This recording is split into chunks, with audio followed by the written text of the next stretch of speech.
Captain Sam, can you hear me?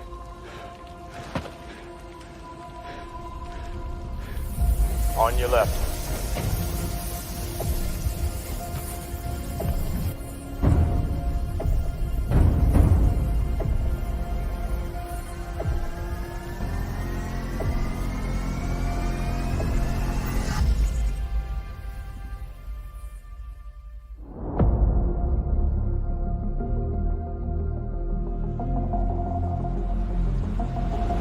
Thanks for the ride, Uncle Now, Ben. wait a minute, Peter. We need to talk anymore. You shirk your chores. You have all those weird experiments in your room. You start fights at school. I didn't start that fight. I told you that. Well, you sure as hell finished. What was I supposed to do? Run away? No, you're not supposed to run away. But Pete, look, you're changing. I know. I went through exactly the same thing at your age. No, not exactly. Peter, these are the years when a man changes into the man he's going to become the rest of his life. Just be careful who you change into. This guy Flash Thompson, he probably deserved what happened. But just because you can be doesn't give you the right to. Remember, with great power comes great responsibility.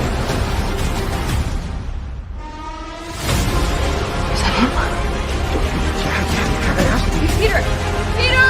Peter! Peter!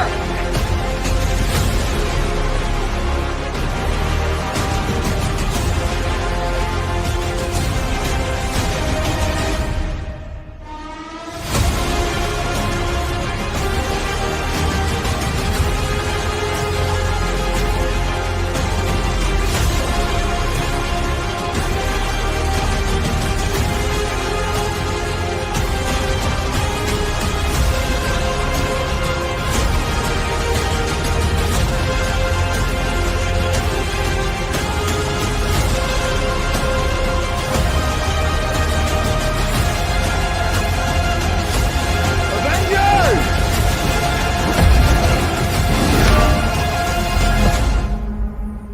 Assemble.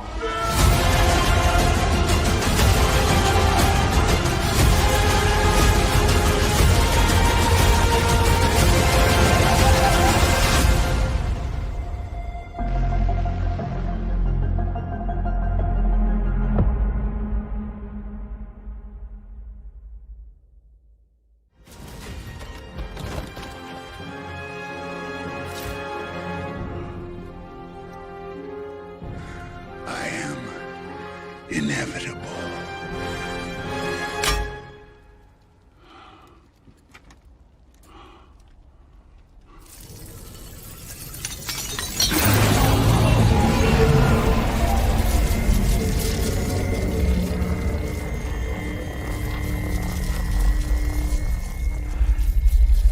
And I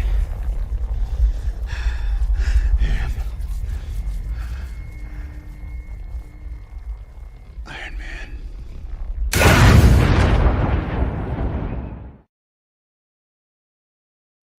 Hello, and welcome to another episode of Marvelous Discussions.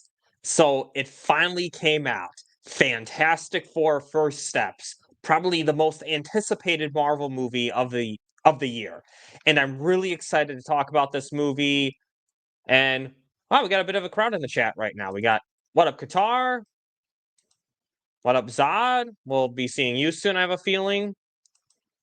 What up, Sean Franklin? So let's get started as I bring on my co-host, Socks Bulletins. How are you, man? I still love that Marvelous Discussion intro and all the Marvel superheroes, man. I'm biased, I know, but I love that intro. I love how Good Austin did God's work on that one, buddy. I love it. Thank you, Good Austin. Hey, Curly Ray. Hey, Guitar, Sean. How you guys doing? What up, Curly Ray? Oh, well, since Curly Ray's in the chat right now, I just wanted to show this real quick. Got Nice. one. Curly Ray at his Fantastic Four screening. Of course, I had to show that. He posted this on Twitter. I'm like, that is dope work, the Curly Ray. I had to show that off. So Well, thanks for stopping by and drive safe. But, anyways, for this very special episode, we actually have a guest joining us tonight. You know this guy, he's the creator of One Punch Stand. Please welcome as I bring on Zodwriter. How are you, man? Oh, it's great to be here with you two gentlemen. I'm excited about tonight, man. It's been a long time. I am too. We have the whole Chicago connection here together. That's right. And yeah, so we got some very exciting stuff to talk about, but just so people know, until we get to the spoiler warning, this will be spoiler free for the first two topics, starting with the 1PDCU. I'm sure Zodwriter, can you guess what this stands for? The One Punch Stand cinematic universe. Yep. So, Zodwriter has released a new trailer for us. So, I'm going to actually put us all backstage real quick, and I'm going to play it right now.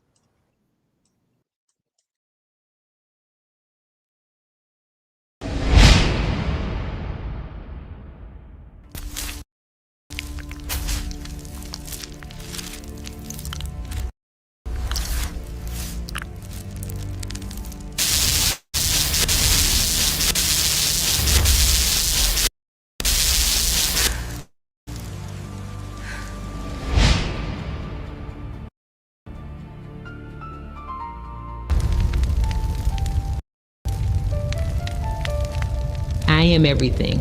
Trust what you see. Fear me. Did you really think you could get to me? I only need one punch. Look around. This is what's left of your precious headquarters.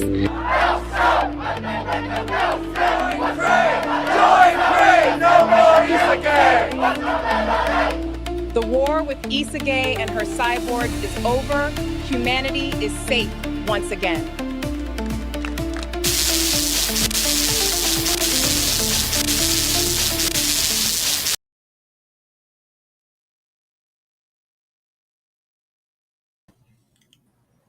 Wait, hold.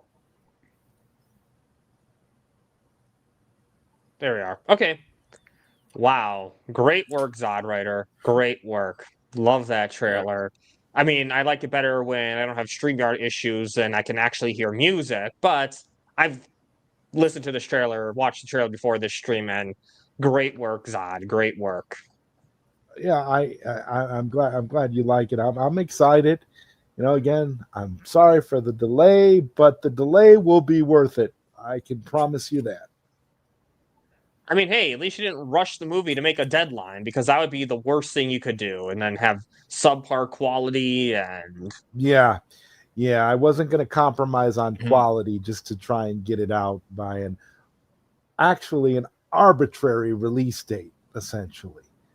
But StreamYard is definitely full of issues. So thankfully I do have the trailer available on all platforms, StreamYard, Instagram, Facebook, Twitter, and of course on YouTube. So you can check it out. I also have a new One Punch Stand music video on my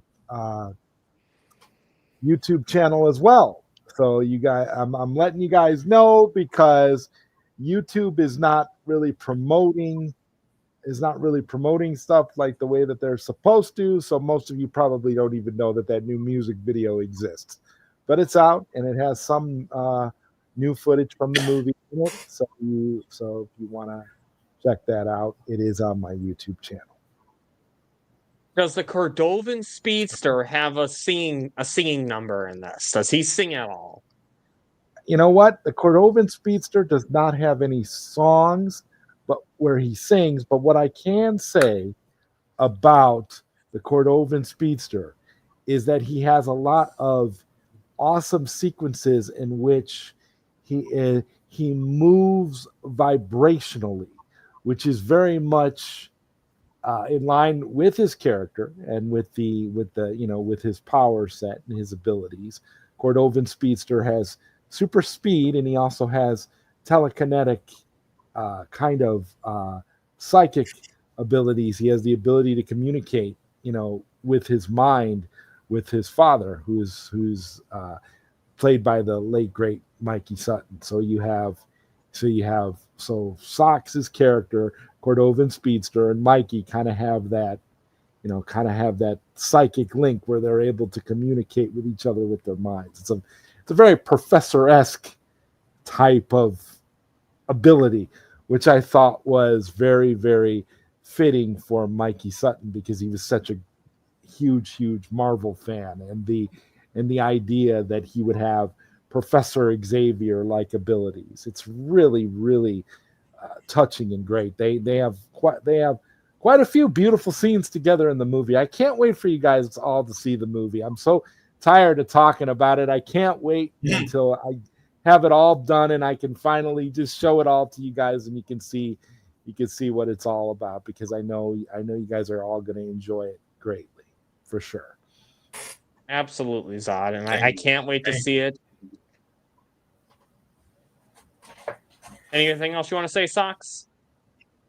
I'm dying to see it. I know you're putting in a lot of work, and I'm grateful. I'm gonna watch it when you finally get it done, and and I have nothing but faith for it, man. I think it'll be a solid hit, and I appreciate what you're doing. I really do, because I know you put a lot of work into it, and it needs to be respected and loved. And I appreciate everything you've done for it, and for our dear departed friend, but love it as well.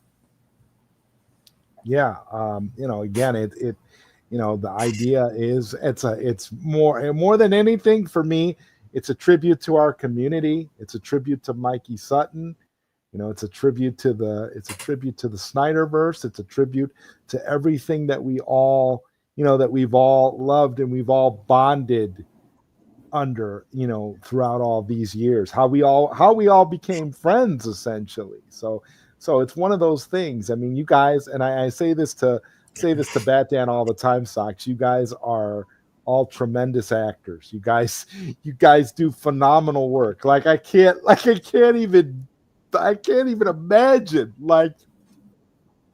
the acting ability, because some of the line deliveries, some of the things that you guys say, it just comes out so good, and I can't help but get excited. I tear up a little bit because I feel like I'm actually tapping into alternative, Earth versions of all my friends. That's what it essentially feels like. Cordovan Speedster and One Punch Dan, and it's like getting to see you and know you guys on another level in another time, in another place.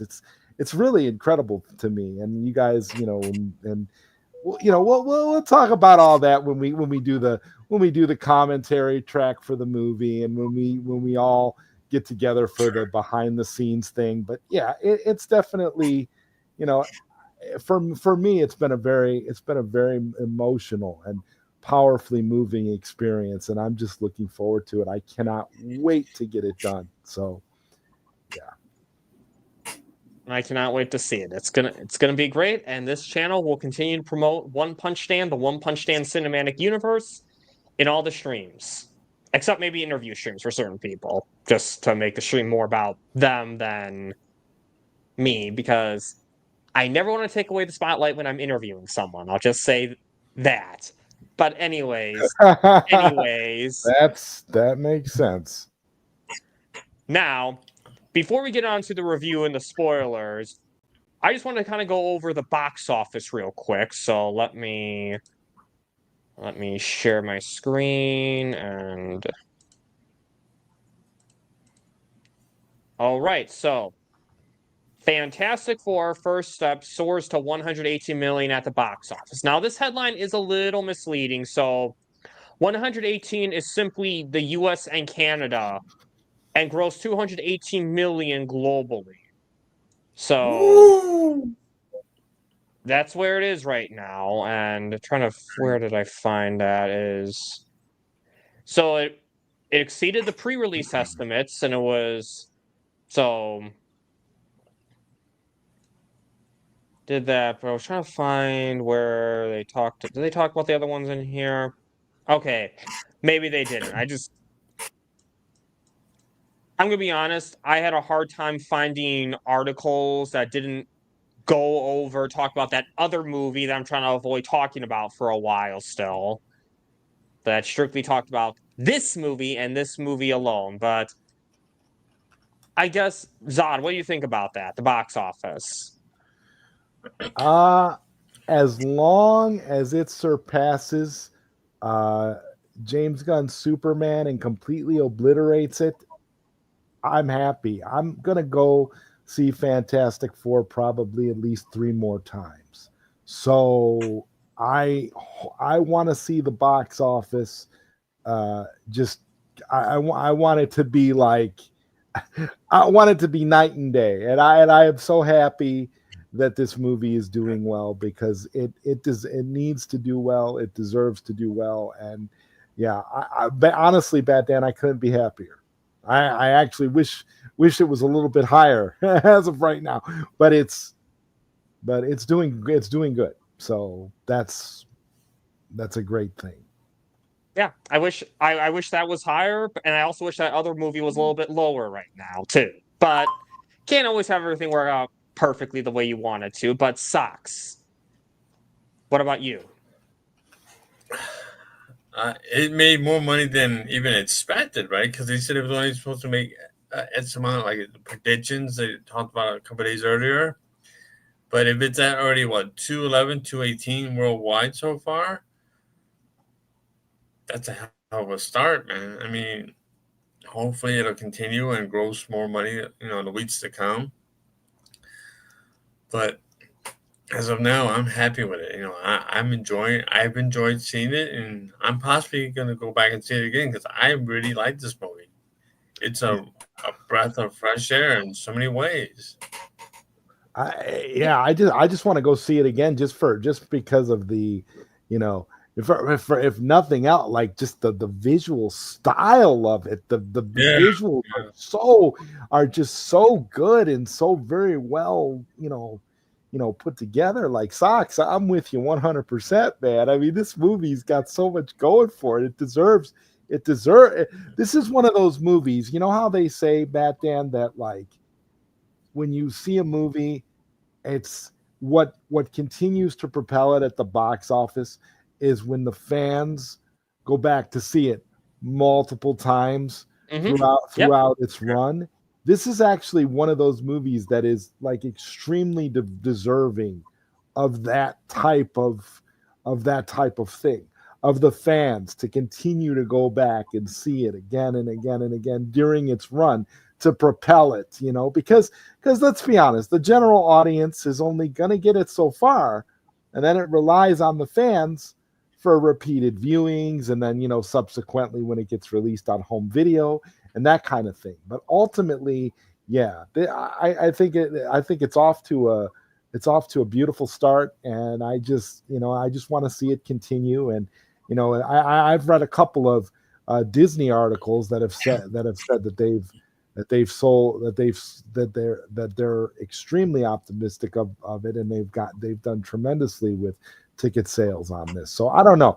I think it's going to obliterate James Gunn's Superman. I think it's going to make Superman look like a joke when all is said and done. I don't know if you saw Superman, Socks, but did you see it? Nope. Okay, well, No. just so you know, our usual thing, if you are so inclined, you know what I'm talking about. But I honestly feel like this movie is just going to obliterate Superman, and to me, that's good enough. But then it helps that it's an actual great movie. That helps too, right? Yeah. And so the word of mouth is going to propel this box office, I think. Absolutely.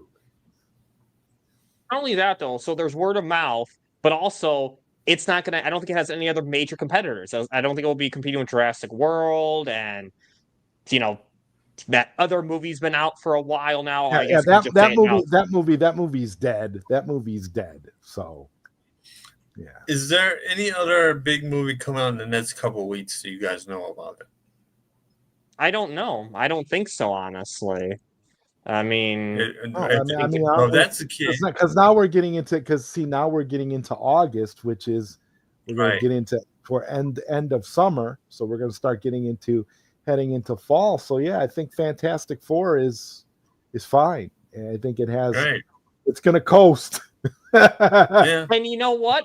I think it will do well despite some perceived anti-American sentiment in other countries. Not to get political, this is just a certain excuse that a certain CEO was using for his movie not doing well internationally. Yeah.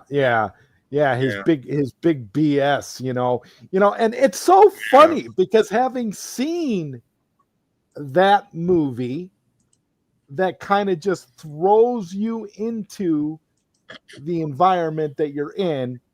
He does it. James Gunn does it the trashy way.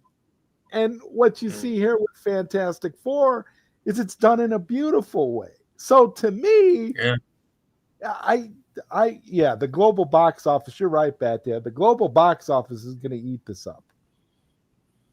Yeah, absolutely. So the global question audience is, just like Galactus, he's going to eat it up. Right.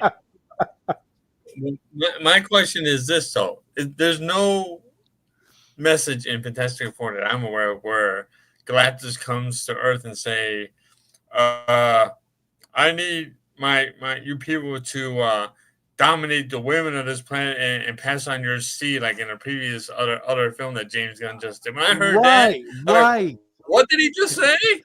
Right, and I'm sure we'll talk about it later on in the story, but I really, really love later on in the stream. But I really, really love the dynamic between Johnny Storm and Silver Surfer. I love that dynamic. So yeah, I'm just excited to talk about this movie. So yeah, the box office deserves to do well, and I believe that it will. 100%. I do too. I think this movie, because it will have legs, and Fantastic Four is a known IP. Unlike some of these other Marvel movies that are not as known of an IP. And remember what James Gunn said, Superman, he's not really all that well known around the world. So we kind of got to give James Gunn a little bit of slack because, Fantastic Four is so much more well known than Superman, right? Yeah, right. Yeah, I mean, only the second most recognizable symbol in the world, Superman, other than the cross, other than Jesus himself. But, not right. Well, he's even more well known than Batman, honestly. Superman. Yeah. But anyway, now we've gotten over our non-spoiler section. So now, spoiler warning. If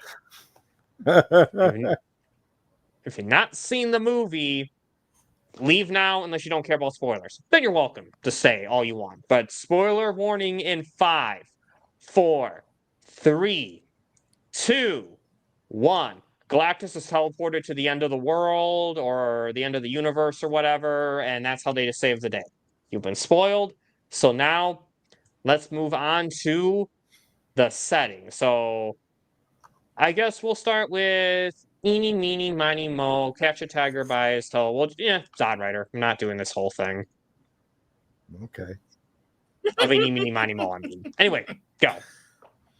All right.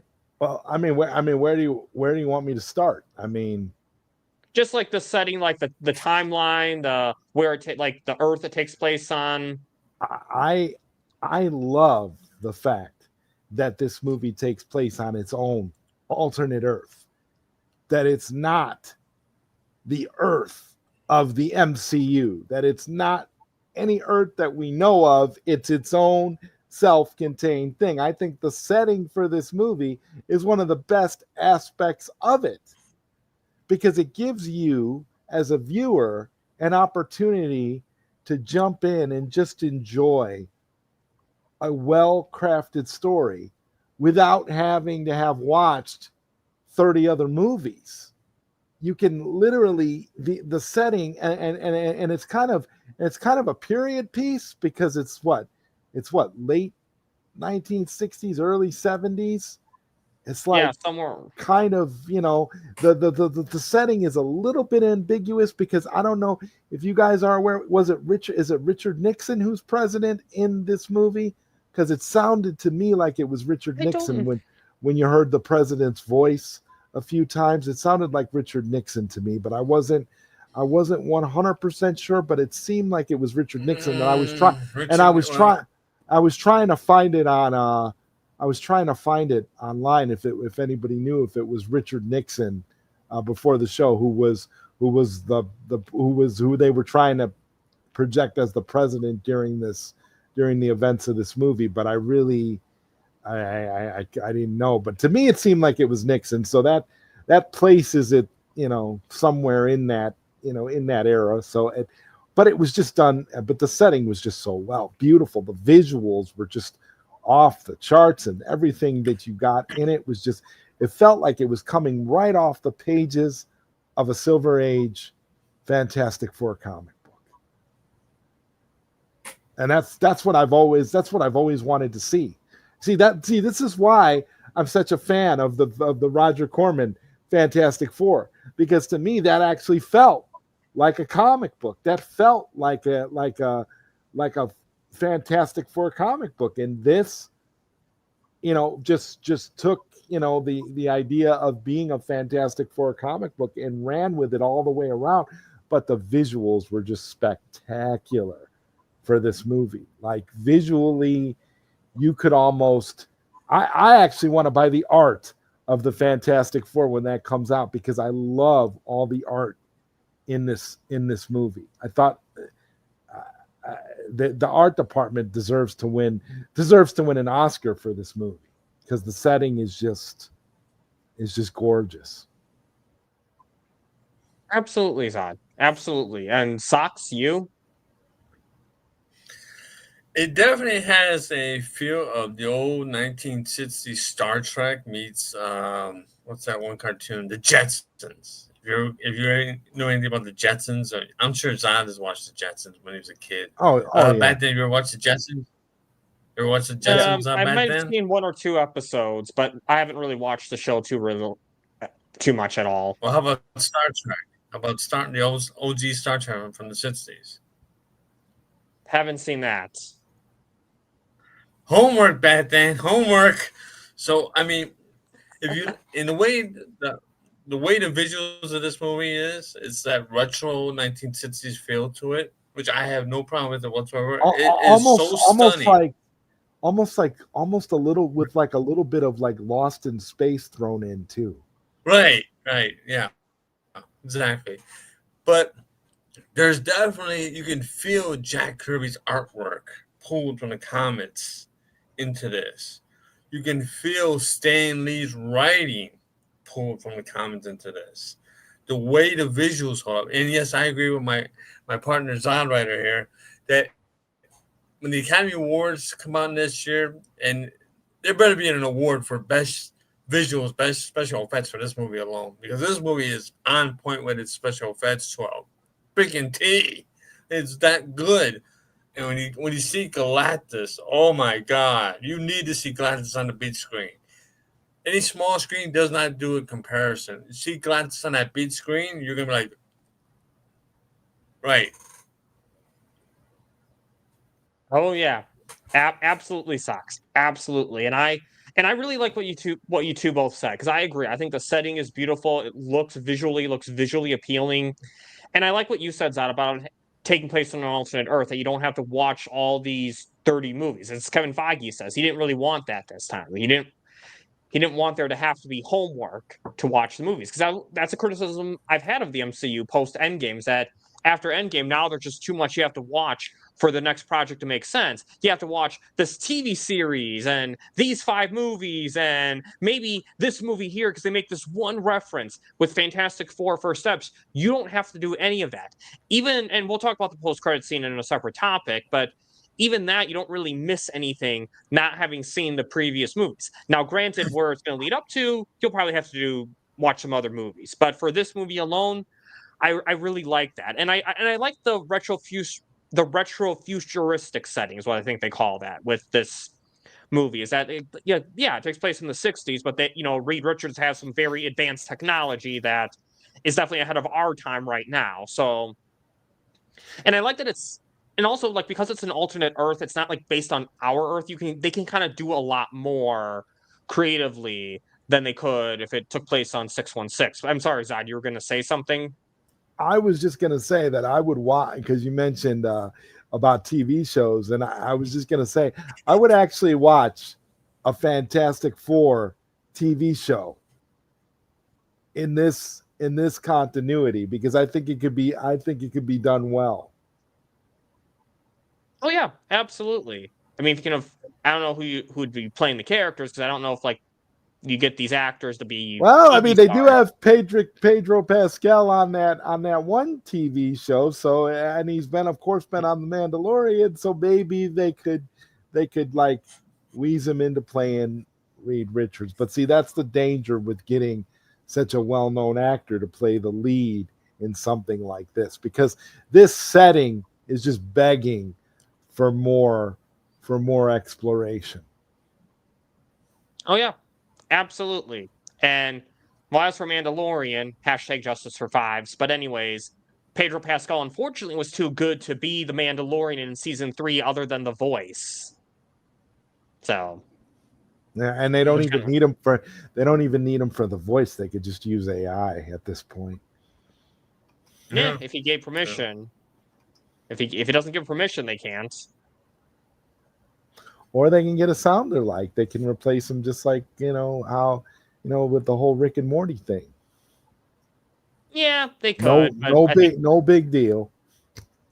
Yeah, but with Rick and Morty, the actor kind of lost fans with his actions, whereas people still love Pedro Pascal, aside from a few people who don't seem to mind their own business about certain things.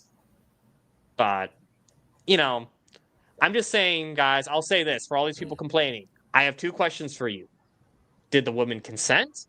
And are they in the state of mind and age to consent? If the answer is yes, whether it's anxiety or not, it's none of your damn business.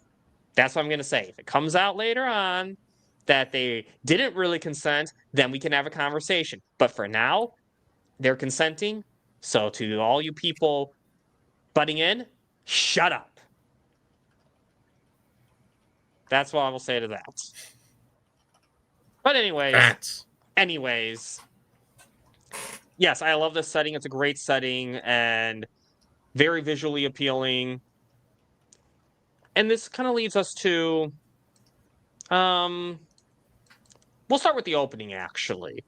So we'll start with you this time, Sox. What's your thoughts on the opening? That's a great opening, man. You see Reed looking for what he's trying to find, and Sue is basically taking a home pregnancy test to see if she's pregnant, and what the outcome is going to be to that. And as soon as I saw that, I thought to myself, that's Franklin. And man, Franklin is a powerful character in the Marvel Comics, dude. That kid, that is a god. He literally is a god, what he can do. But you don't get to that yet. That's down the line, obviously. But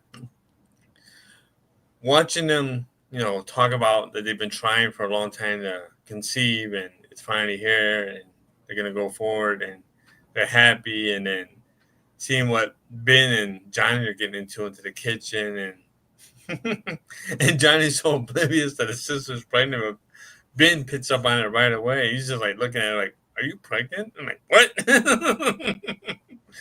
But that was cool, man. And I have been a Herbie fan since I saw Herbie in the old school cartoon from back in the 70s, okay? Herbie is cool as hell, man. I've liked that character ever since I was a kid. I was glad they brought Herbie back. I have no issue with Herbie whatsoever. He doesn't take anything away from the main characters.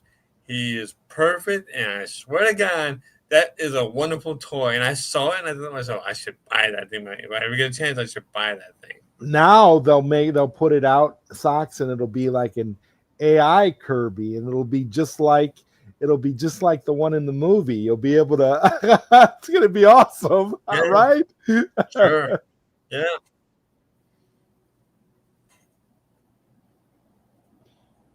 What about you, Zod? What do you think about the opening?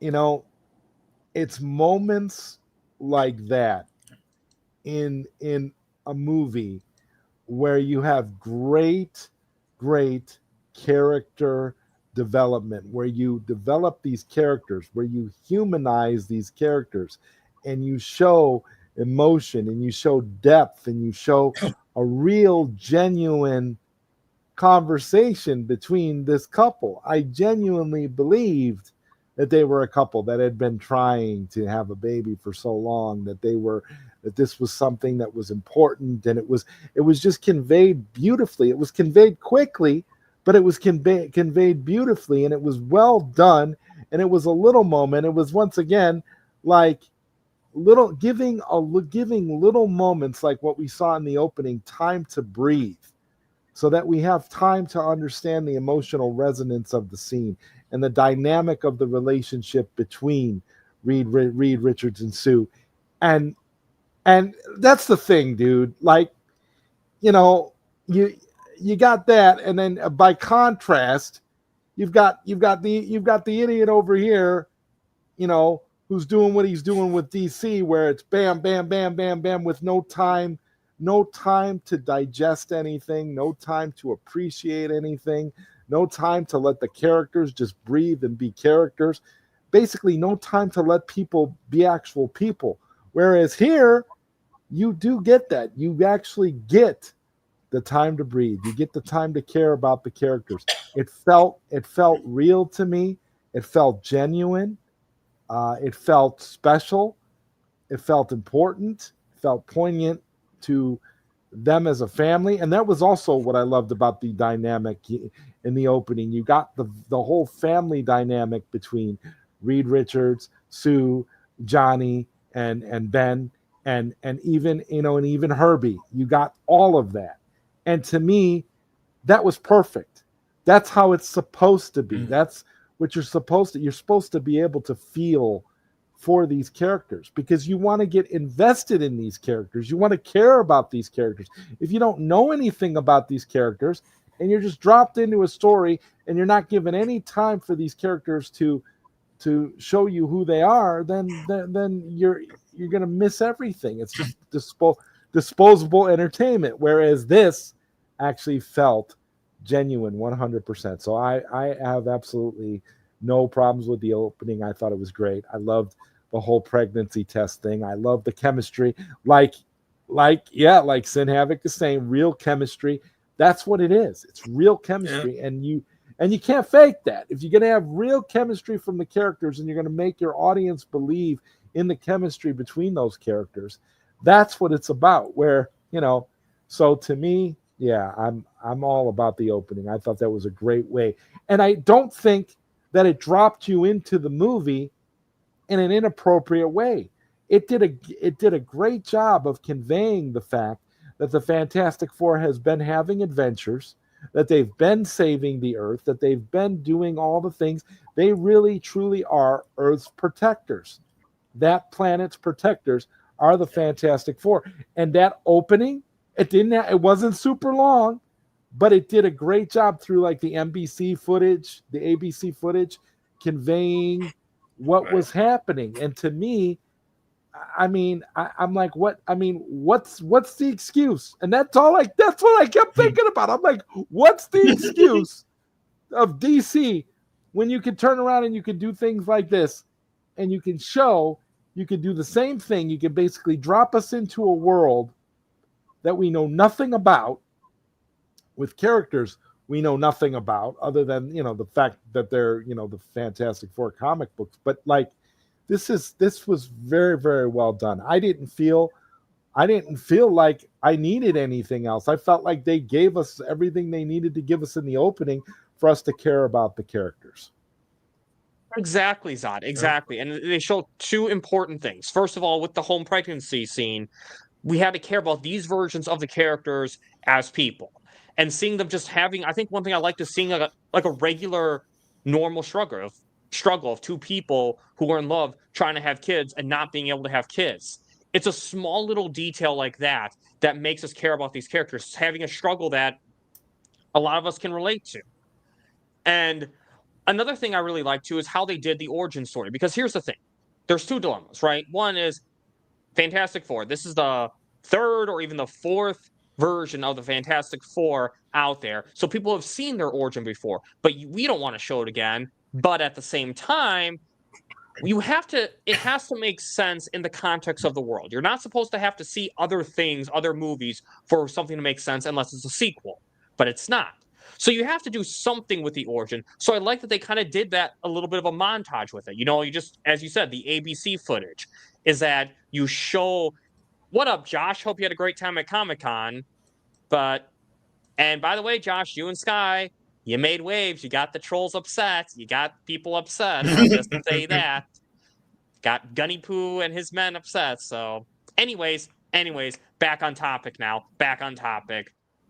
But I like that you kind of see that little montage of just showing exactly what you said, Zod. They're Earth's protectors. They showed us just enough for us to know what's going on with them. That, okay, we get it. They went up to space. They got superpowers. And I like that they even showed flashbacks or like video footage of the Thing when he was just Ben Grimm, seeing what Ben Grimm looked like before he became the Thing.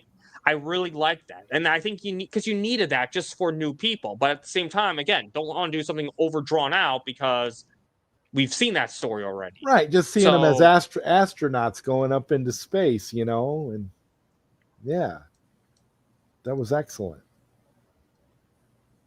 Yeah, exactly. I gotta so say it was. something. I think. Go ahead. Yeah, I'll finish after you back there. Go ahead. I got something to say. Oh. Go ahead. I'm done. I gotta go back to what's. I gotta go back to. I'm sorry if I interrupt you. I gotta go back to what Stan Lee said back in the 60s about the Fantastic Four. He saw the Justice League comic back in the 60s, Stan Lee, and he said, "Man," and I'm paraphrasing when I say this. He said, "Man, I Avengers came out yet. They may have came out a bit later on, but Stan basically created the Fantastic Four along with Jack Kirby, of course. I'm not saying that he did by himself. He had that with Jack Kirby. The Justice League, for what it is a solid team. Not taking anything away from the Justice League at all. They weren't a family. They weren't, husband and wife, and they weren't. And I'm not taking anything away from them. But when he created the Fantastic Four, he wanted his first family of superheroes. So later on down the line, even DC Comics was like, "That's a good idea. That was a good idea." The Fantastic Four is meant to be a family of explorers. That's what they established in this movie. They're explorers. They're a family first, they're explorers, then superheroes. A lot of times, people get that confused. They don't understand that. You have to understand what that dynamic is about when it comes to Fantastic Four. If you read the comics, if you watch the cartoons, if you watch some of the earlier movies like Roger Corman's Fantastic Four, or even that Jessica Alba one that came out in 2005, that kind of touches on it a lot, as well. Ignore the 2015 movie, that Fan Four Stick Hit Squad film. That is complete garbage. Don't watch that film. This movie got the dynamic down to a T. It is a family. They're kind of dysfunctional, but they're together for a reason. Yeah, you're going to see them bicker and argue with each other. That's normal. That's how families are. That is what Stan Lee was talking about back in the early 1960s.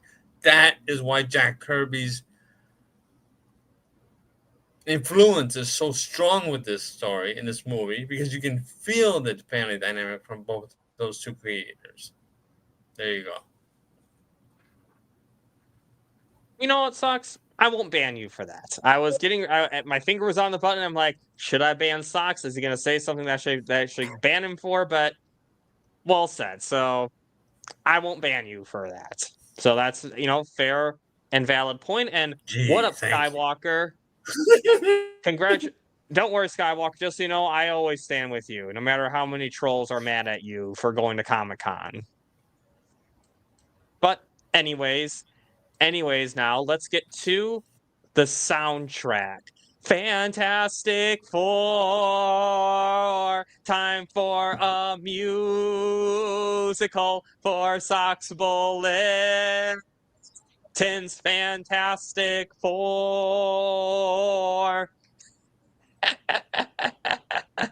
But anyway, I like the song. I like the theme of Fantastic Four, the soundtrack, because it's something that I feel like a lot of Marvel movies missed, honestly, is that aside from the Avengers theme, that a lot of the music doesn't really stick with you that much. And I feel like this was one of the first movies, aside from Deadpool and Wolverine, but even Deadpool and Wolverine just uses a bunch of pop songs already out there.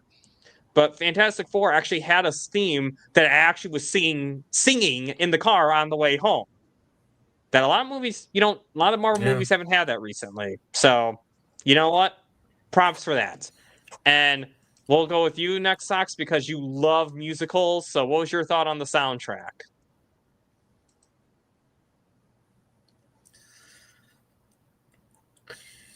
I actually like the soundtrack, but without going into too much of a rant like I normally do, I actually do enjoy this soundtrack because it fits the characters perfectly. And unfortunately, there's no Christmas trees with feathers on it, but what are you gonna do? What about you, Zod? I really enjoyed the soundtrack. I think it was very atmospheric and it fit the tone of the movie very well and the characters. And this also has a lot in common with the Roger Corman Fantastic Four. One of the things that I loved about the Roger Corman Fantastic Four was the soundtrack for that movie. The soundtrack for that movie was absolutely beautiful and fit the characters and fit the story very, very well. And that was the same thing here. They kind of mirrored each other in terms of finally having a soundtrack that fit the aesthetics of what was going on in the characters. And so I'm with you and Socks on that. I really enjoyed the soundtrack. Good, Zod, I'm glad you did. Maybe we can sing for the rest of this show to annoy Socks.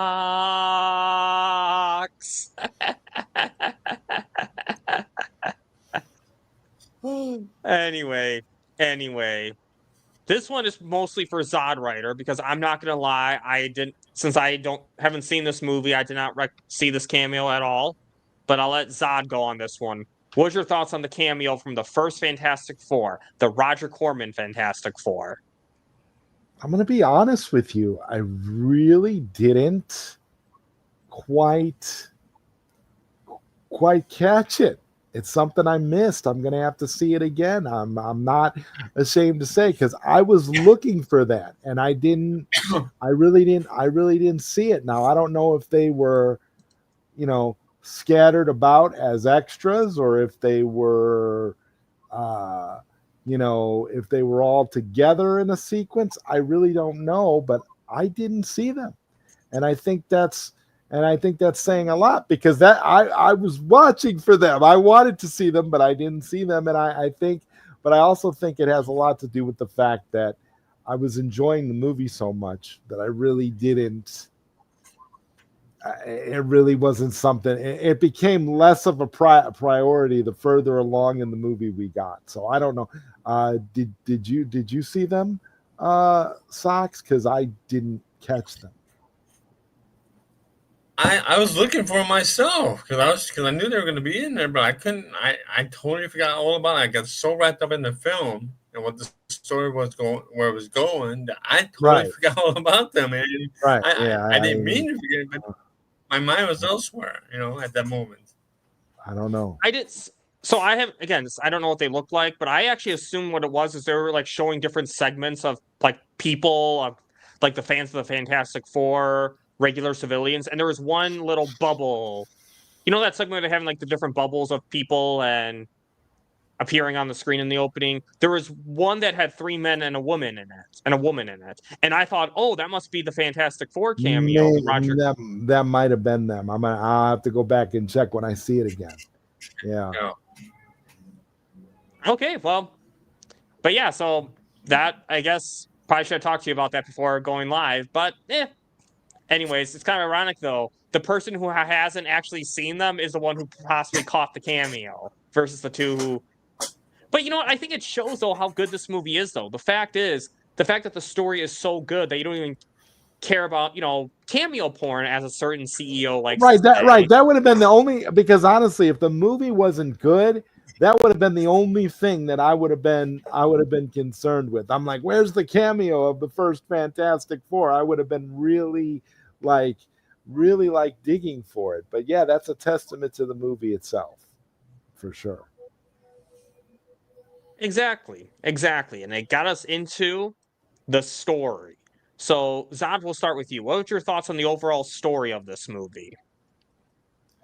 I thought the story was pretty well done. I kind of wish the plot was a little bit deeper, but again, it felt like a Silver Age Marvel Fantastic Four comic book story.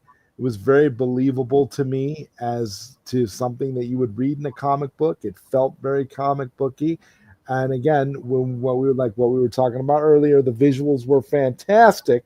So with the visuals being as good as they are, along with this propelling the story along, just generally, I thought the story was night and day better than what James Gunn was giving us over at DC with Superman. And I mean, it's hard not to make comparisons between this movie and Superman, because it seems like everything Superman was trying to do, this movie did, but did it on like a schooling level versus James Gunn just like copying somebody's homework and trying to do something, make something out of it. That's like the best analogy I could give. It really is a separate, like a master class versus like a pure amateur in terms of filmmaking, because it really is the same kind of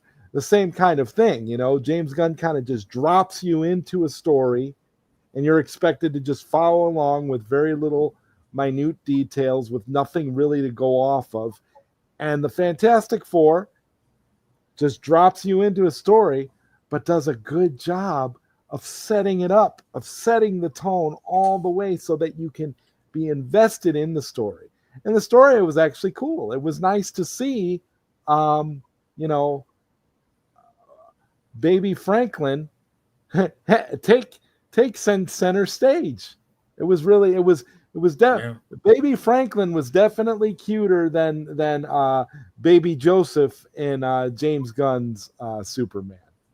And those who have seen both movies will get that reference. So, oh, I thought you were going to say Crypto. I didn't know that James Gunn put an actual baby in that movie. A green baby named Joseph.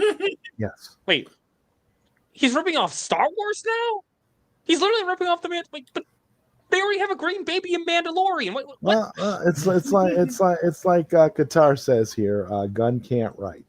He can't. Anyway, Socks. Anyways, your thoughts on the story?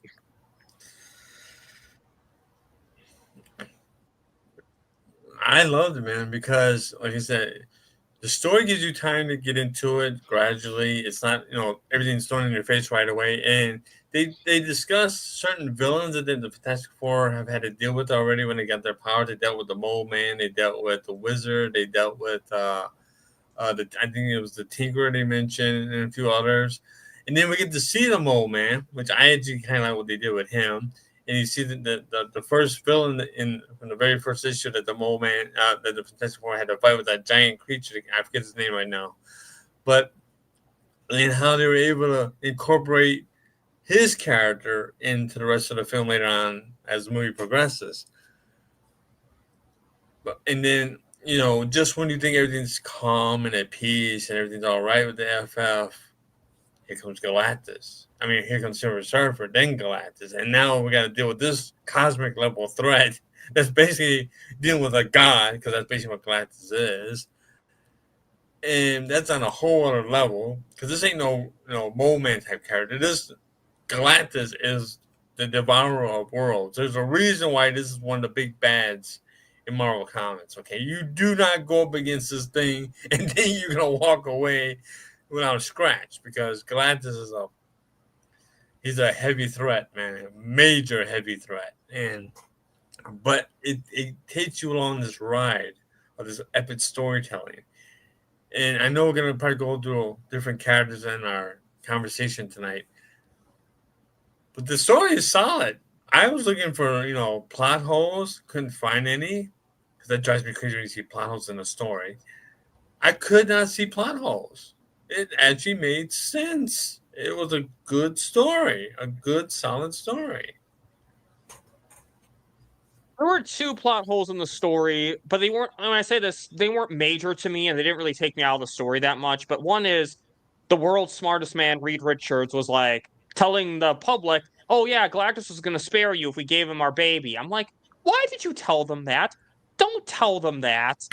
And then and again, this wouldn't work in real life, but I did love Sue's speech. But I don't think the whole public would have the whole world would have unanimously been like, "Oh yeah, absolutely, I agree with you now, Sue." But it neither took me out of the story too much, but it was something I was like, yeah, it definitely would not work in real life. But I really did like the story, though. I think it's a great story. Again, in some ways, it is a simple story, but also I like the family value story too. Is you got to stop this big threat, and we want to protect our kid. Is that we're not going to sacrifice our baby for the greater good. If we don't have to, is that we're going to find another way to save the world, and they do. And at the end of the day, they do.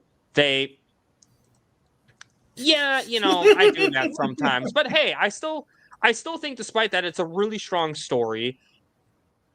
And yeah, I think I like that. It's just I love the family value-ness of the story. I think that adds so much to this. And again, just seeing Fantastic Four trying to save the planet from a big planet-eating alien that's going to destroy them because they don't have Batman who could take Galactus down in a second. So, yeah. I say great story, though. Great story. Come on, Sox. You knew I was going to do that. You knew I was going to do You know what that. this is? This is you swinging on Batman's nutsack, okay? This is you swinging on Batman's nutsack. Anyways, Odd, so I guess it's just you and me now for the rest of this show.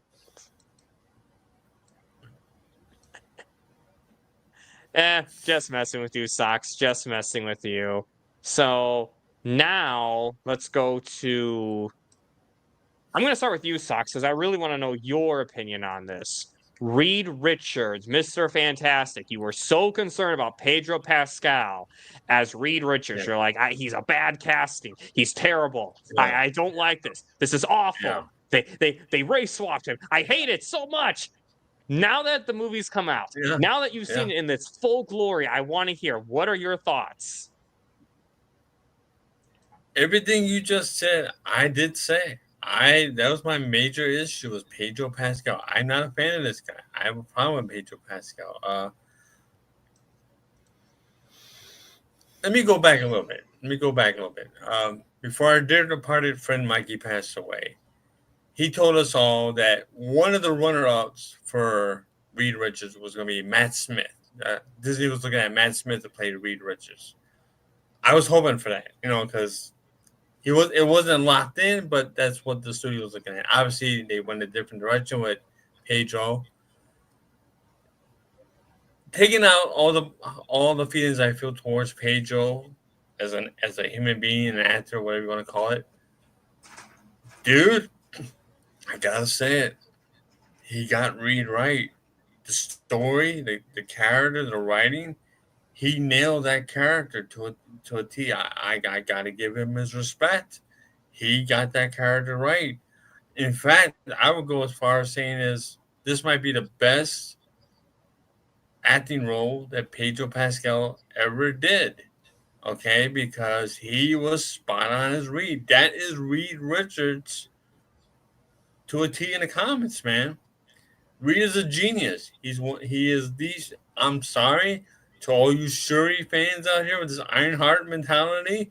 Reed Richards is the smartest man in Marvel Comics. Okay, the dude is a genius. Okay, he's a genius. But Reed suffers from a lot of different things, man. Where he knows his science, he doesn't have people skills. Okay, he can't sit there and say certain things like Sue can. Sue has people skills. There's a difference there, but I got to give him his credit, man. He nailed that character perfectly. So I have no issue as of right now with Pedro playing Reed. I may not agree with Pedro, outside of the film franchises that he does or in his, everyday life. Some things he does that I look at him like, "Ugh." But I'm going to suspend actor from role. That's how I got to do it. Because if I go into a film hating every single actor that I don't like, I won't watch anything. Because let's be real, a lot of actors talk out of their ass in their public life. But when you get on that screen with that camera on you, you better have a different outtake. And he did. So I got to give him his credit. He did a great job as Reed Richards. I mean, you're better than me, Sox. I mean, I specifically did not see Shazam Fury of the Gods because Zachary Levi pissed me off. So I'll say you're better than me. Anyway, Zod, you. Yeah, I gotta agree in some ways with Sox over here because, as you know, I was not very fond of the Pedro Pascal casting for Reed Richards either. I didn't think he fit the look. I didn't think he had the voice. I don't think he. I still, in my mind, don't really think that he fits Reed Richards from a Marvel character aesthetic. I don't think he fits that. I think he's a little bit different, but he sold me on it in the movie because he did in the movie it works. For this movie it works. For this iteration of the Fantastic Four it works. He did a good job. He was convincing. I do like how they played that up where he like Sock said, he has no people skills. He's very scientific and bumbling and his brain doesn't work the way everybody else's brain does. He's all over the place because he's the smartest man. And so you don't expect to get the kind of people skills out of him that you would out of Sue Storm. So to me, again, I don't particularly care for Pedro Pascal as an actor. He's not my favorite actor, but for this particular movie, it worked, and by the end of the movie, I was sold on him being Reed Richards, and and it's fine. Again, I would have preferred a different actor. I'm gonna say that right now. I would have, as a matter of fact, I would have Matt Smith. Who else? Who was the guy that played him in the Marvel multiverse of madness? John Krasinski, Adam Driver. I could think of any number of other actors who I think would have been a better Reed Richards, even in this version. But Pedro did a good job. So I mean, I got to give him credit, and I agree with Sox also that I think this was probably his best acting role because he actually had to act. He couldn't just be Pedro Pascal in another costume. He actually had to act. He had to try to, convey emotions in a different way and had to be a different character. So yeah, I think he did a good job. I think he did too. I think Reed Richards or Pedro Pascal did a fantastic job as Reed Richards. I don't know if John Krasinski would have been good as that Reed Richards in this particular movie because it's also about chemistry with the other actors. And I think he had really good chemistry with the other actors. Yeah. And that helped. Yeah. And I really liked a lot of his portrayal, like what Reed Richards did. I mean, when he was preparing for having a baby, I loved how he kept looking at everything from an analytical angle. Like he got Herbie set up with his checklist of baby proofing stuff, and then how he was looking at it from that kind of angle. But he was still also a dad to Franklin. He still was an actual dad and still put his son before everything. I mean, he was fighting like this imbalance of his emotion and his brain. Like from a logical perspective, giving over Franklin to Galactus was the perfect play. It was, one life for the rest of them. From an analytical perspective, absolutely. But so he has that part of his brain, but he also has his moral brain, his love for Franklin. And with that, he's like when he was even telling Sue, it's like, it's my job to think terrible things so they don't happen. And that's a great point, is that he has to think about all the avenues because other people will go in that direction. So absolutely. Now, again, who was kind of stupid telling the whole public, oh yeah, Galactus will spare us if we just give him our baby. Maybe could have let that out. Maybe could have left that out. But you know what? At least he didn't tell Galactus how to defeat them. At least, he didn't tell Tim, like, hey, this guy, one word will kill you. At least Reed Richards didn't do that. So, you know what? I'll give him credit. Because, if Scarlet Witch came and they had a Black Bolt, Reed Richards probably would have said, hey, just listen to Black Bolt. He'll tell you where your kids are. That's what would have happened with that Reed Richards. So, you know what? In some ways, I'll say he's an improvement from John Krasinski. Maybe not acting wise, but writing wise, absolutely. Absolutely. So, really, Sin Havoc, but they're from another Earth. Are they going to migrate to the other Earth? And well, at the end, it did say that the Fantastic Four will return in Avengers Doomsday. So, hey, how is that going to happen unless the Fantastic Four somehow ends up in the Marvel Universe? What no, is the name of the ship? What is it then? The what?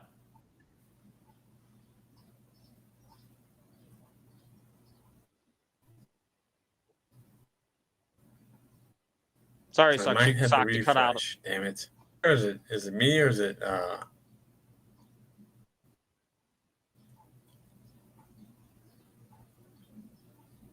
Just refresh real quick. Well, we got this covered until you get back. Did I freeze up or did you freeze up? Yeah, you froze, Socks. Okay. Just come out. All and right. come How back. am I sounding now? You're sounding better. Am I okay now? Yep. Am I right now? Just get back to what you're. Yes. Okay. So what were you saying before you froze out? The name of the ship is the Excelsior. Well, the name of the ship is the Excelsior, and that's based on what Stan Lee used to say, Excelsior. And I thought to myself, that was cool. I enjoyed that. I mean, it's a little small, minor thing, but I'm glad that the MCU put that in there for the ship, man. I mean, it's a nice touch for what Stan Lee came up with way back in the day, And I know it's minor, but to me as a fan, I enjoy those little minor things. The little details make a difference. The little details make important differences. So, you know what? I can respect that. Yeah. But overall, though, Reed Richards did a great job. And I also really like Ben Grimm and The Thing. Because one thing I really liked about this is that with this movie, it felt like there was a reason that they all went up into space in the first place. Not just were the main characters, because I kind of got that vibe. Well, definitely got that vibe from Fan Four Stick. There was no reason for Ben Grimm to be there at all, other than him being one of the main characters. And I haven't seen the early 2000s one in a while. But what I liked is that they highlighted his skills as a pilot. It made him be like, oh yeah, there's a reason they took this guy up to space. And I like that you really see that in this movie, is that, when Silver Surfer's chasing them, he actually has pilot skills. And I think that's a really great part about this character, is that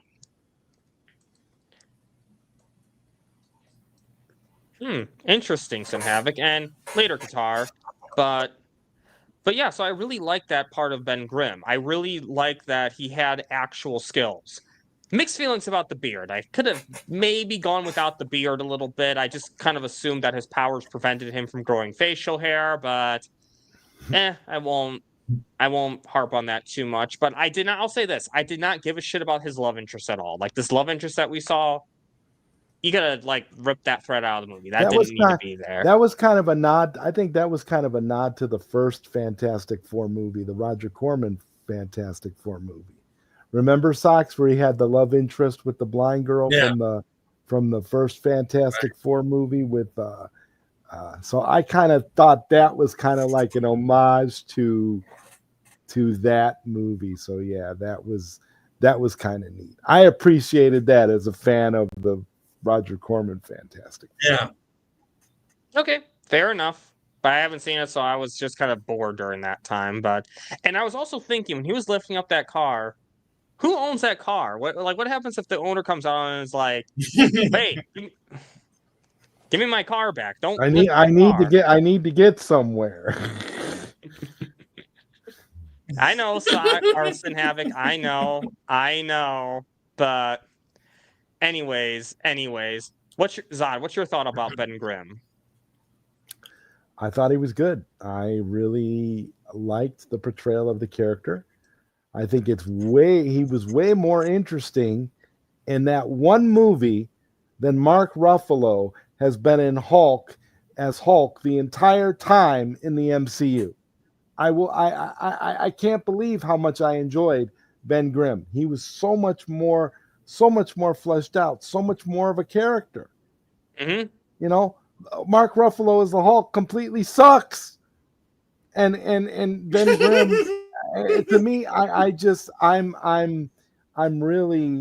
was really pleased with how they did it, and I got kind of, and like you, I kind of got used to the idea of him having the beard. I thought that was a little bit odd, but that was kind of cool though, because it was kind of a nice touch because of the fact that it was something different that we hadn't seen in any other Fantastic Four movies. So I guess, but yeah, no, all in all, I think he was good.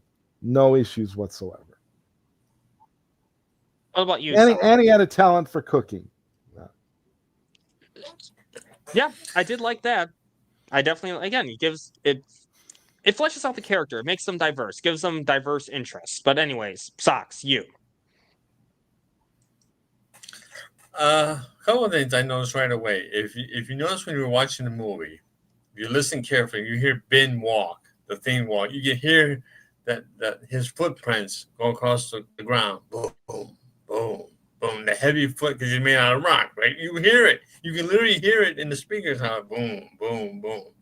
And I know it's going to sound weird when I say this. It may not mean a lot to a lot of people, but when I first heard about the casting last year, and I thought, that's a pretty good idea. They casted a Jewish actor to play a Jewish character. Ben Grimm in the comics is Jewish.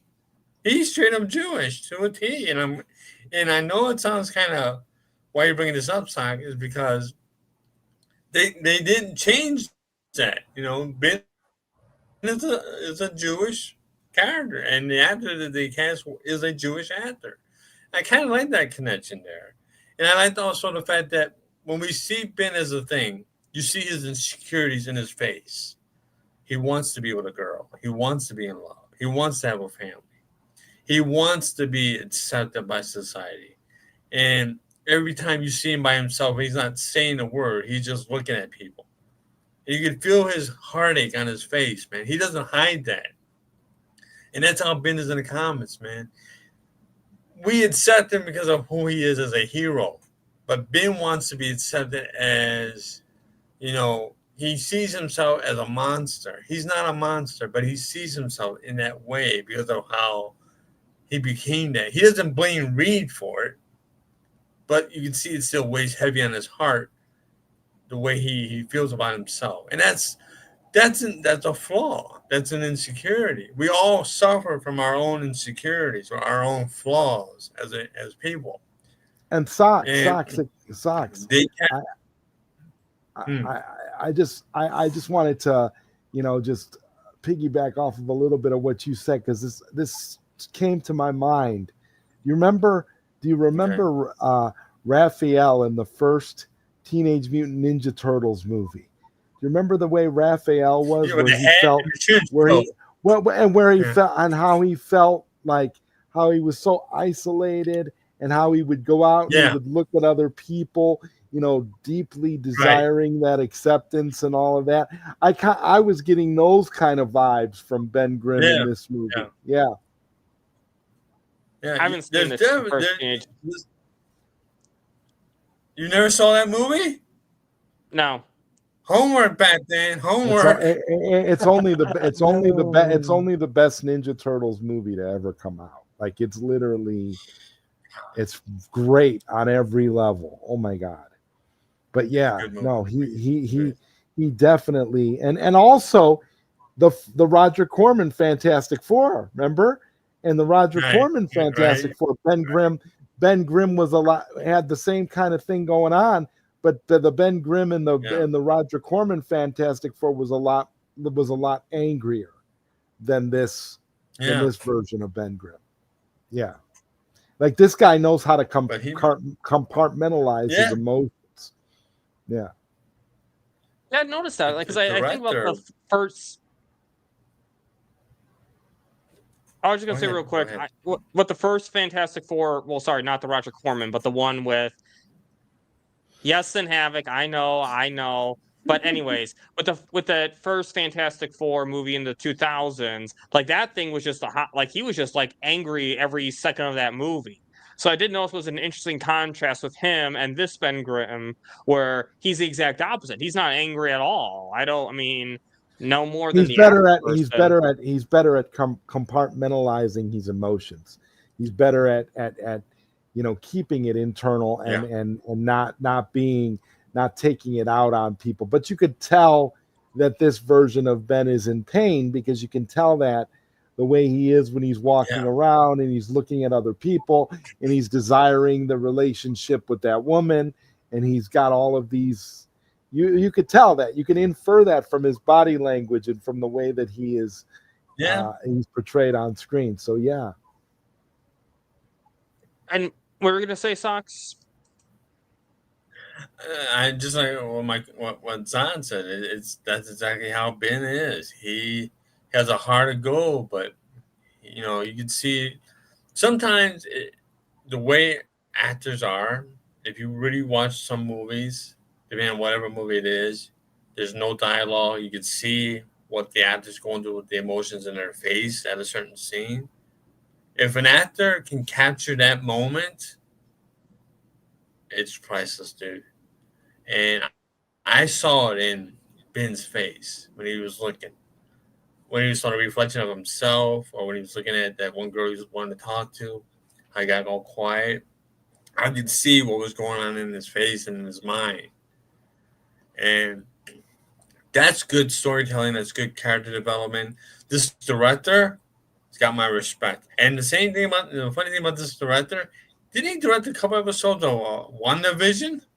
Isn't that what was reported came from the WandaVision TV series? And he did this? Really? This guy's got a hell of a... Yeah. But like WandaVision sucked. How did he do so well in this series, in this movie, when WandaVision was, WandaVision? They let him work. Yeah. Right. Apples and oranges, my brother. Apples and oranges. Plus, but like what you were saying, Socks, especially because think about this. He had to act through, I don't know if it was makeup or CGI, whatever they used on him, but he had to act through that. So showing facial expressions through that, I think is a lot harder. So the fact that he nailed that is really good. Yeah. It's not easy, but yeah, you're right. And now let's get on to Sue Storm, Invisible Woman. We'll start with you, Socks. What's your thoughts on this character? Mother hen to a T, man. She does everything for her family. She is the voice of the family. She, in a lot of ways, is probably the heart of the family in a lot of ways. And you can tell when you endanger her, and I got to tell you this, man. People don't know this, but I'm sure my buddy here, Zod, knows it as well as I do. Sue Storm is the most powerful member of the Fantastic Four. You do not want to piss off a Sue Storm. Little air bubbles into your lungs can kill you. So remember that, Batman, if you mess around with Susan Storm. Yeah, don't mess with Sue Storm unless you're Batman. But yeah, absolutely, Socks. I can totally get what you're saying right there. Unless you have some Sue Storm fruit spray in your belt. But anyways. Yeah, no, I totally get that. But what are some other thoughts on her portrayal in this movie?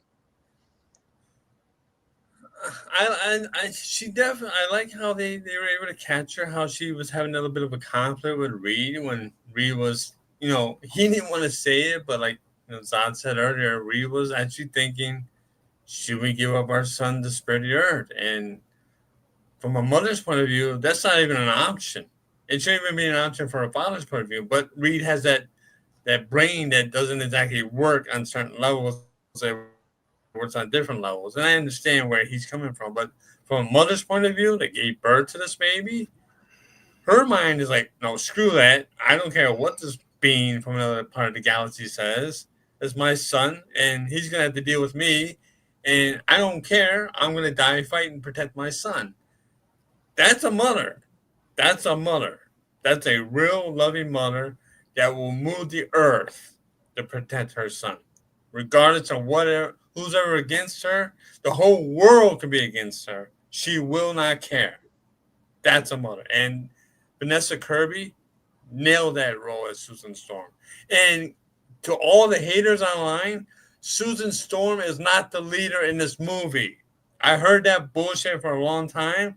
It's bullshit. Reed is the leader of this team, not Susan Storm. Even though the idiots online say, well, Sue is the leader of the team. No, it is not. No, she is not. It is Reed Richards. Definitely. Absolutely. I mean, yeah, obviously she has some ideas that Reed listens to and advises Reed on certain things and definitely put her foot down for the baby when it came to the baby. But yeah, no, absolutely. Reed was still the leader of the team, but people are looking for things to bitch about. So that's just unfortunately how the internet is, unfortunately. Just like, you can't go to a Comic-Con anymore without people bitching at you. But anyways, Zod, your thoughts.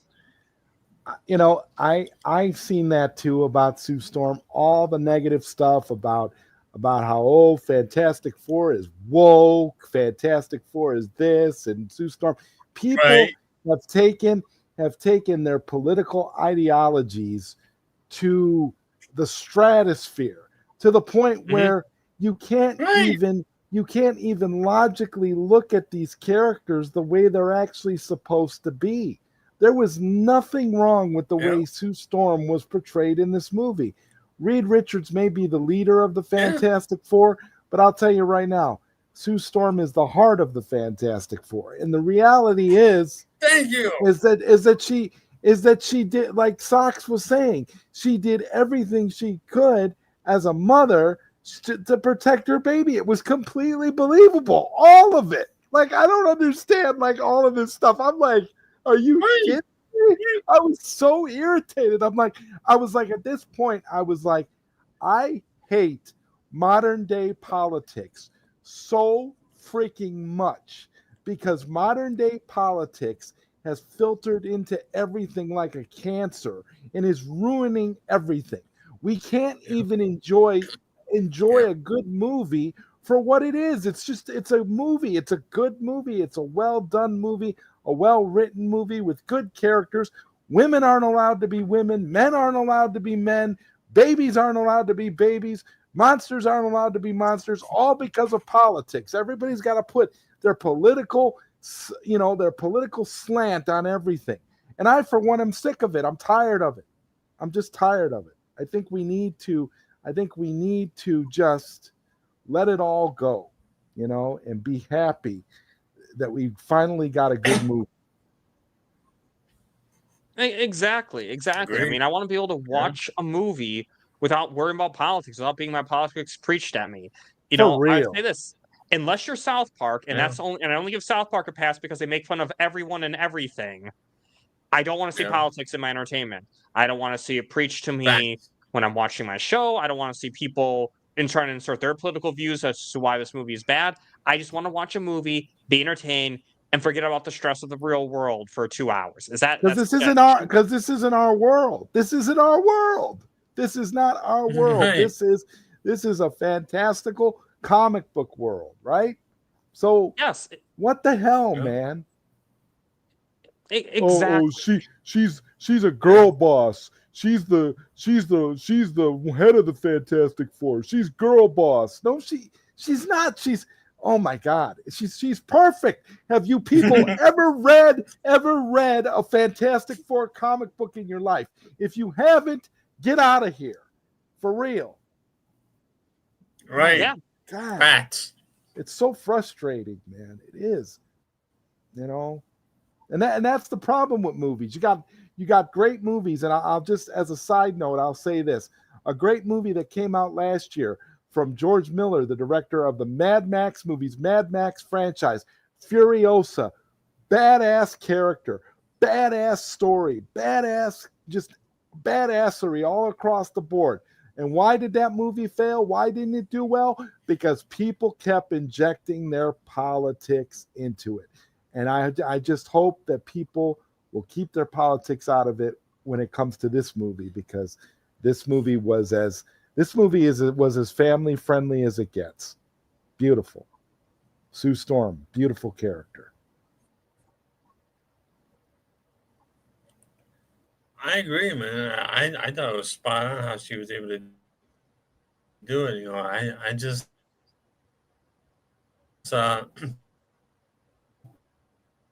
this is one of our movies. Let us shut off our brains and enjoy our cinema for what it is, and no more politics in our films, and we'll give you our money. If you keep putting these stupid politics in our films, we're gonna keep our money. So enough of this bullshit. I guess in this case, it wasn't the producers or the director or Marvel, it was the fans inserting their politics, and I'll say this side, you said, if you haven't read a Fantastic Four comic, get out of here. Well, I have I think this is the first comic that the Fantastic Four appeared in. The Amazing Spider-Man. Yeah. My God, he has a Marvel comic. My God in heaven.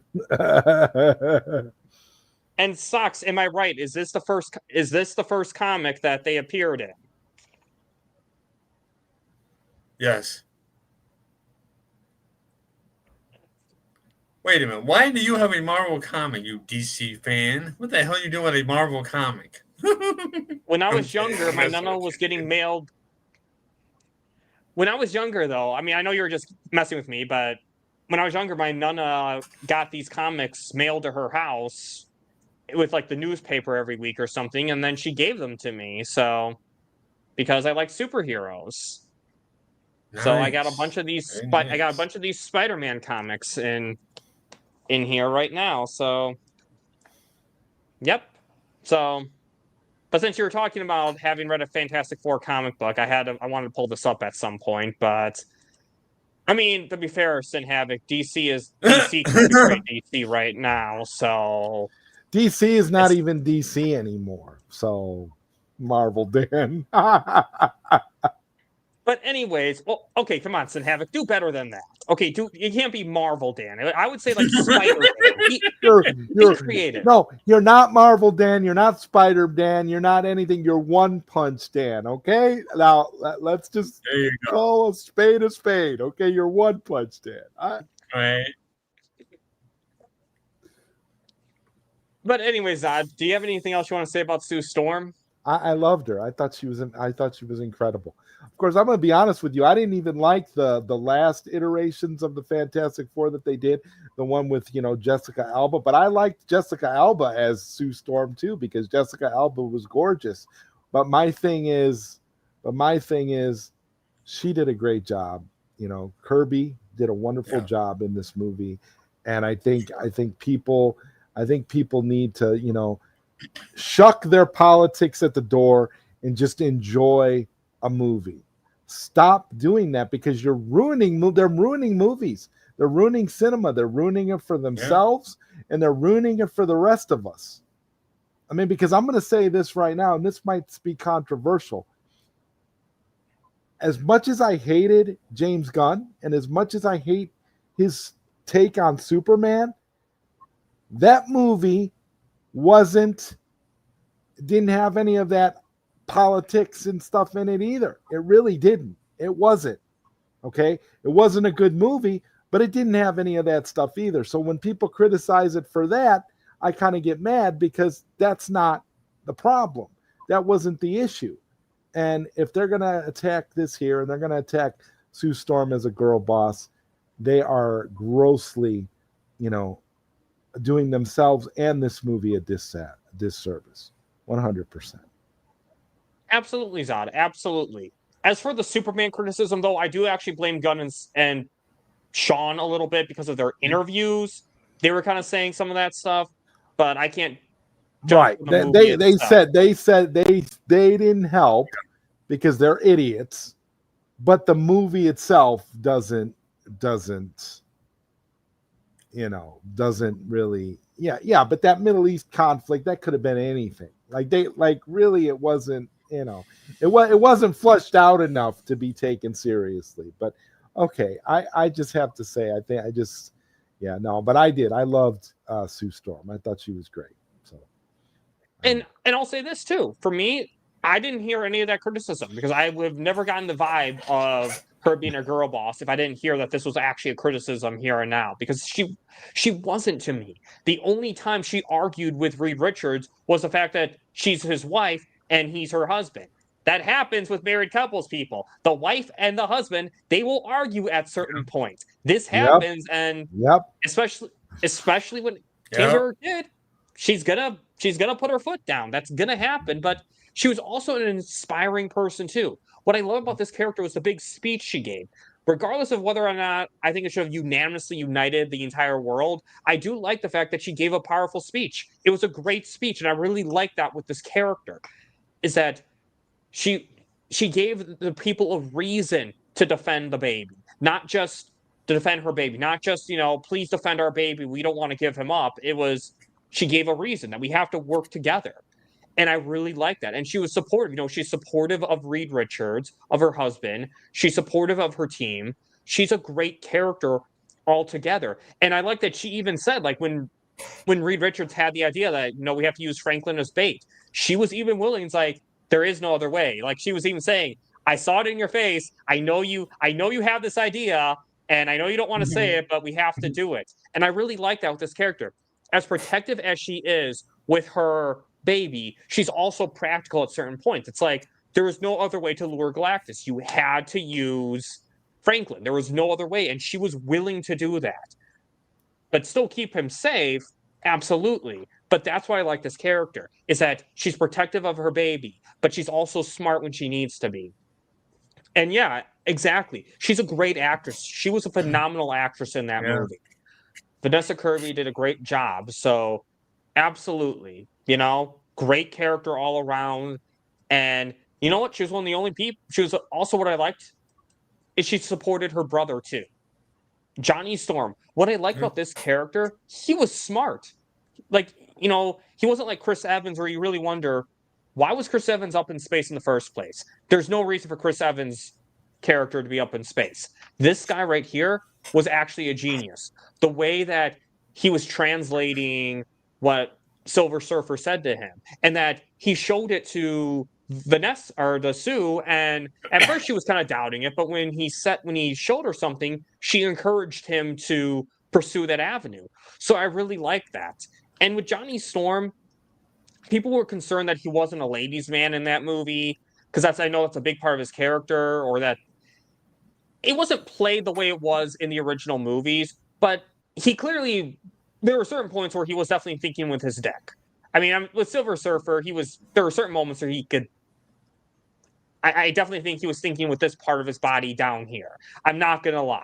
But I think that's part of his character in the comics. But hey, at least he was smart enough to reach out to her, though. At least in this case, it paid off. So I do have to give him credit for that. Is that it paid off? Is that he actually was able to reach out to Silver Surfer. Silver Surfer, that's such a tongue twister, honestly. Silver Surfer. Anyways. He was able to reach out to her. So he was able to do that. So he has intelligence, and I really like that. Is that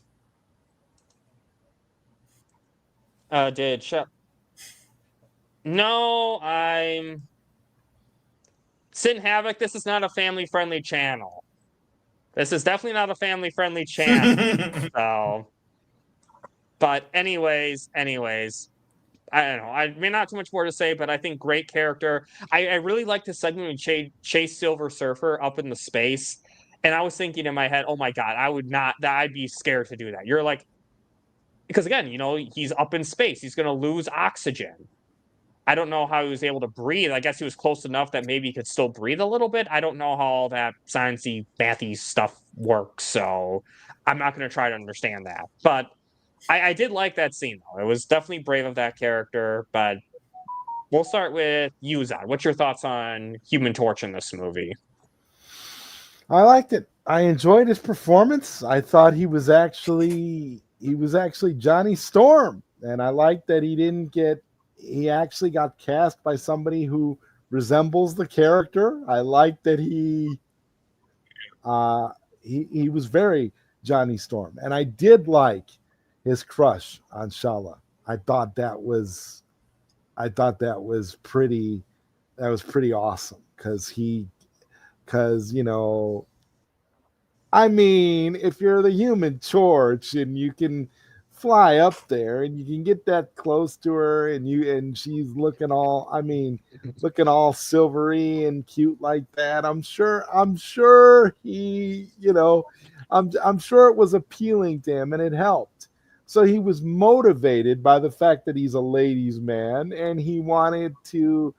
And the truth was, he kind of wanted to impress her too a little bit. That's what it was. All of these things that he was conveying through his actions were very, very true to the Johnny Storm character. So to me, I had no issues with his performance. I thought he was excellent, and I loved all the Human Torch sequences where he flew up and with the fire and all. I just think it was wonderful.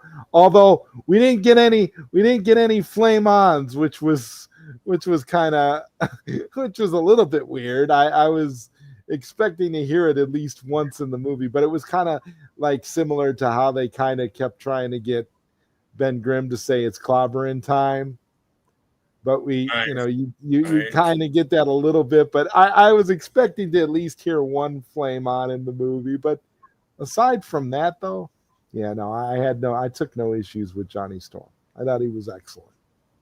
That's a good point, Zod. I didn't even think about that. Yeah, he didn't say flame on once. Even Deadpool and Wolverine had him say. You heard a flame on in Deadpool and Wolverine even. But not in this one. Not in this one, though. But anyway, Socks, what's your thoughts on Johnny Storm in this movie? He got Johnny right, man, because Johnny in the comics is a playboy. He is a womanizer. Like Tony Stark. He is that same way. I know they said online, well, we're going to tone that down. They didn't really tone it down that much. I mean, we didn't need to see him going to bed with girl after girl after girl after girl, which is fine. You can acknowledge it and move on in the story, which they did. I'm fine with that, They're saving it. Let's They're be real. saving it. Look at Johnny what Havoc just said. Yeah. Yeah, but exactly. But let's look at it this way. When Johnny saw Silver Surfer, and he said, "I saw myself in her eyes, in her face. I saw stars. This naked silver character in front of me." I'm paraphrasing, of course. Johnny wanted some silver ass. That's basically what Johnny wanted. Johnny wanted some silver ass right then and there. If he could have got some silver ass, that's the catchphrase in having silver ass. Okay. If he got some silver ass, he would have got some silver ass. So there you go. You're gonna get this channel taken down, Socks. If anyone gets my channel taken down, it's gonna be you. Maybe you too. Hashtag silver ass. Speaking of silver ass, Socks, what's your thoughts on this character?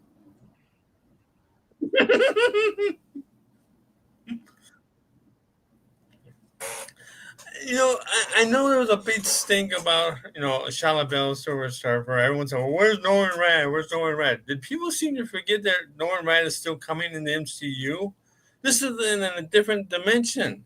This whole movie is in a different dimension. I have no problem with Shia LaBeouf, Silver Surfer there. Norman Rad is still coming. They want to get, a brain fart all of a sudden and say, well, we don't get Norman Rad. Pay attention to what's coming. It's going to happen. Calm the hell down. Yes, Silver Ass was nice to look at, but we're gonna get another Silver Surfer down the line. So I had no problem with her, and plus you got a little bit of her backstory about her planet. How Galactus came to her planet, and she made the deal to save her planet by being the herald to Galactus. Here's the real question people should be asking about his other heralds. Galactus has a lot more than just one herald. There's some real other scary ones that he's got. Terrats, anyone?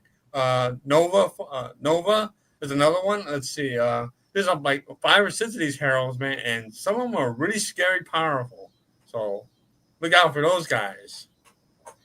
Yeah, and probably don't have a conscience the way that Shalabal, or however you pronounce that, does.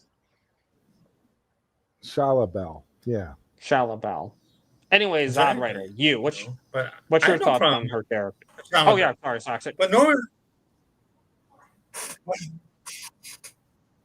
It's finish him.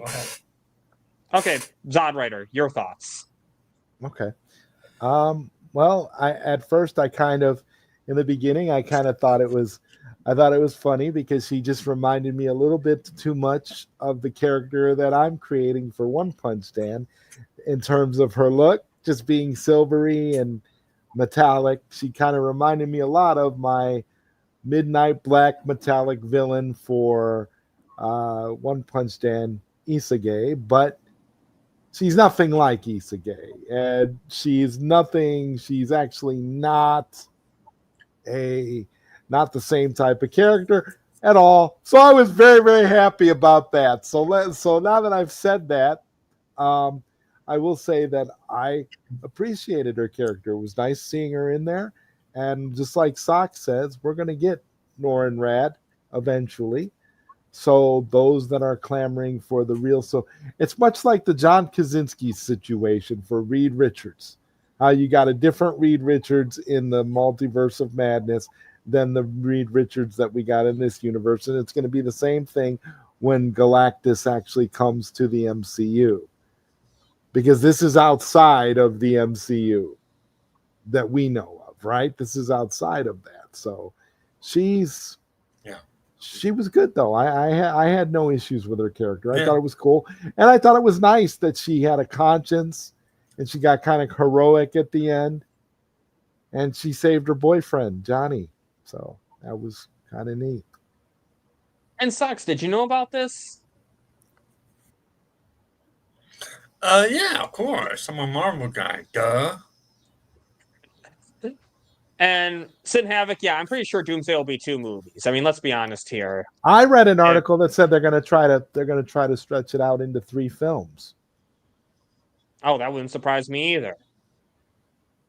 I mean, especially if you can do it all in one production, make more money, absolutely. Sure. You can definitely do that.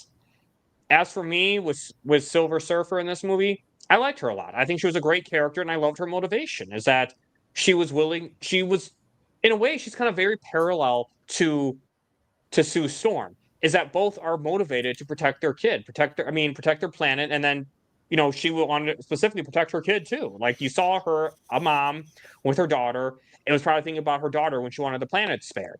So absolutely, I love that parallel. But then Johnny Storm's like, yeah, but you sacrificed a bunch of other people, a bunch of other families to do it. And she realizes that, and that guilt catches up with her so that she makes the ultimate sacrifice in the end. But I mean, really, she screwed things up. They had their big plan. They were going to evacuate Earth, or they're going to move Earth to another part of the solar system that Galactus couldn't get to. And then, of course, here's Silver Surfer destroying all the devices. But she redeemed herself at the end of the day. She felt guilty. And isn't that because of Johnny, though? Because of Johnny learning her language and confronting her in her language in a way that she can understand, to appeal to her on an emotional level. That brought out the goodness in her. Yep. Exactly, because I think in some ways it's like hearing it in your language actually makes it feel more human to her. Is that sometimes if you hear a foreign language, even if you understand it, you might not get the same vibe as well as if it's spoken in your own native tongue. So absolutely. Absolutely. And now, Herbie. We'll start with you, Zodwriter. What do you think about Herbie? I want one. in my house. Of course you do. Of course you. It's AI. Of course you want a Herbie. Yes, I want a Herbie in my house that I can have, accomplishing little tasks. And if they're smart, they'll make one of those. You know how they have those AI controlled vacuum cleaners. They'll make one out of Herbie, and they'll do kind of like that kind of thing. And I love that character. I think that it added a post, a modern and futuristic vibe to it, and it's kind of like like foreshadows how within a few years everybody's gonna have some sort of AI robot like that in their house. Everybody. Not me. I'm not. Nope. Not doing that. Not doing that. Oh, come on. It'll keep your Herbie will keep your place clean for you. I don't care. No. No. No. No. No. Anyway, Socks, you go. What's your thoughts on Herbie? I'm gonna piggyback over my buddy Zan said. I agree with him on every level he just said. The same thing, and so I'm going along with it. Zan is right. I want my own Herbie, but I want my Herbie to be. Let's see. Hold on. Let's see. Herbie could be maybe a little taller, maybe about a nice set of double D's. I would go. No, never mind. Anyway, back to the. So you want it to look. So you want your Herbie to look more. So you want your Herbie to look more like Shala. There you go, but you gotta at least have double D's, Okay. Oh God, somewhere around there. Okay. You're gonna get me canceled, Socks. You're gonna get this whole stream taken down, guys. Herbie should get his own TV show. Honestly, guys, I'm just saying I do not condone any of Socks' comments right here. But anyway, Socks, any other thoughts you have on her? On a serious note, though, I did like how. Well, on a serious note, that I'm going to say is that I was very happy that Marvel, the MCU, incorporated this character into the movie. I mean, seeing this, and I grew up watching the original Fantastic Four cartoon from reruns when I was a kid, seeing Herbie. And then when I later on found out, like last year, they're bringing this character into the franchise. To me, that was like, icing on the cake, man. I mean, you had to be a real old school comic book, animated fan to want that character to come back. And I was happy to see it. Don't do it, Zodwriter. I was thrilled to see her. And Herbie's a protector.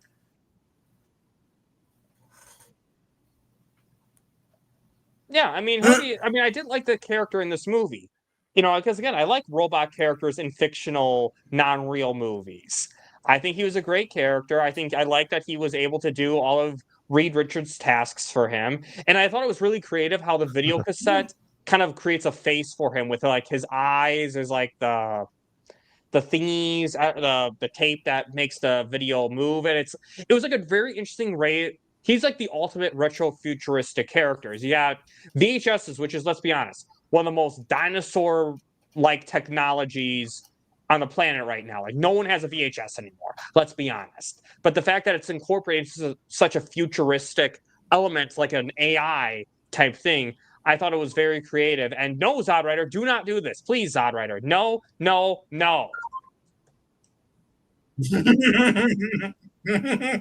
Okay, we're gonna get us back on track. Get us back on track here. Again, so you're okay with Herbie. You would just not want to have Herbie in your house. I'm okay with Herbie in fictional settings. I'm not okay with Herbie in real life. You wouldn't want Herbie in real life. Okay, we get it. No, I don't. There's certain things that. Well, how about this? Wait a minute. What about this? How about a Herbie with double D's? Definitely no. I'm not. No, none of that.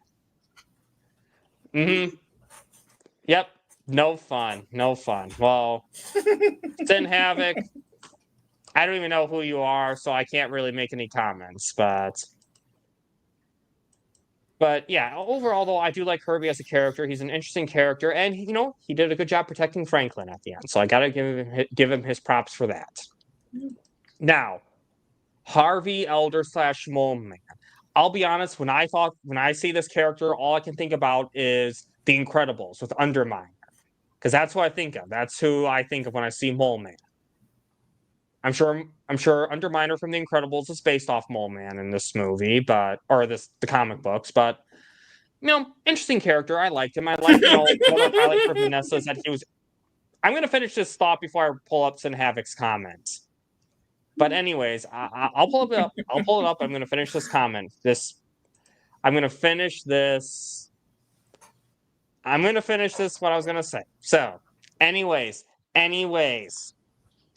I did like the character. I like that there was, Vanette or Sue Storm was able to reach out to him and broker that peace deal. And he came through in the end. Even though he doesn't really like the surface dwellers, he came through in the end and protected New York sheltered New York when Galactus came. And it's AI stuff scares me. I don't want AI replacing real experiences. That's what scares me, Sin Havoc. So, anyway, God, I'm getting off track here with Sin Havoc. Sin Havoc, you really throw me off. But overall, not too much to say about him. Great character. Socks. What's your thoughts on Mole Man in this movie? It was funny how he wanted to read to almost kneel to him, I want him to admit I'm the genius here, not him. And I'm like, nice try there, Mole Man, but it's funny, but it ain't gonna happen. But Mole Man, I know they changed his character a little bit from the comics to what it is in the movie, and I'm fine with that. I can let that go. It's not a big deal to me. But the fact that Mole Man allowed all those people to come down into, underground, so they wouldn't be killed by Galactus. Because, my God in heaven, you got a giant dude walking through parts of New York City, and he's going to be tearing through buildings. People are going to get killed. If they're underground, to be all right. That's how you're down and killing you. It made sense, right? Abandoned parts, Manhattan. So that's how they did Mole Man. Yeah, I mean, great point, Sock. So, how about you, Zod? Well, all I kept seeing every time he was on screen was Stingray from Cobra Kai. He reminded me. It's the That's same. Right. Yeah. It's the same actor. Right. The same kind of personality. He really can't act. He's not really all that good of an actor. He's just a goofball. Right. I really I appreciated the fact that they made Mole Man into a converted. He went from underground landlord. Yeah, he got converted from being like a villain to now he's just like a cool underground landlord who kind of gets along with everybody and is a contributing member of society. So that I kind of liked. Like I said, I didn't really care all too much for the actor per se. And as another side note, the first Roger Corman Fantastic Four movie, the main villain of that movie was supposed to be Mole Man, but at the time they didn't have the rights, so they, instead of calling him Mole Man, they called him the Jeweler, and they kept a lot of Mole Man like features, and that was a better Mole Man, in my opinion, than the Mole Man we got here.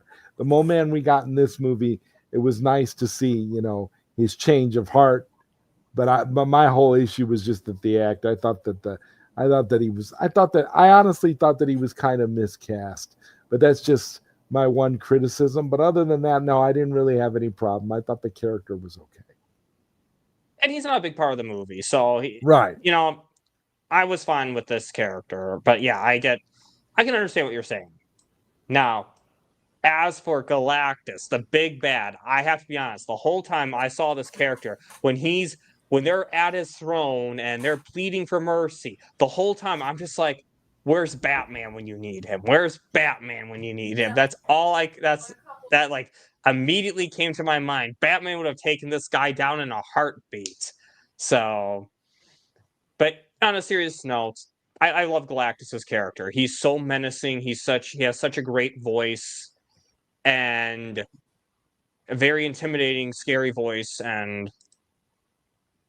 But yeah, great character all around. Great, and I loved his motivation too. I love that. Like, yeah, he's hungry. He has this hunger, but he doesn't want this curse. He would like to not have this curse, but it's just that this hunger drives him insane. Because if people need to eat, beings need to eat, and that's what it is for him. He needs food, and unfortunately for him, it's the planet, and he's doing what he has to do to stay alive. So in some ways, you do feel kind of sorry for him because he doesn't want this hunger. In fact, that's why he wanted Franklin.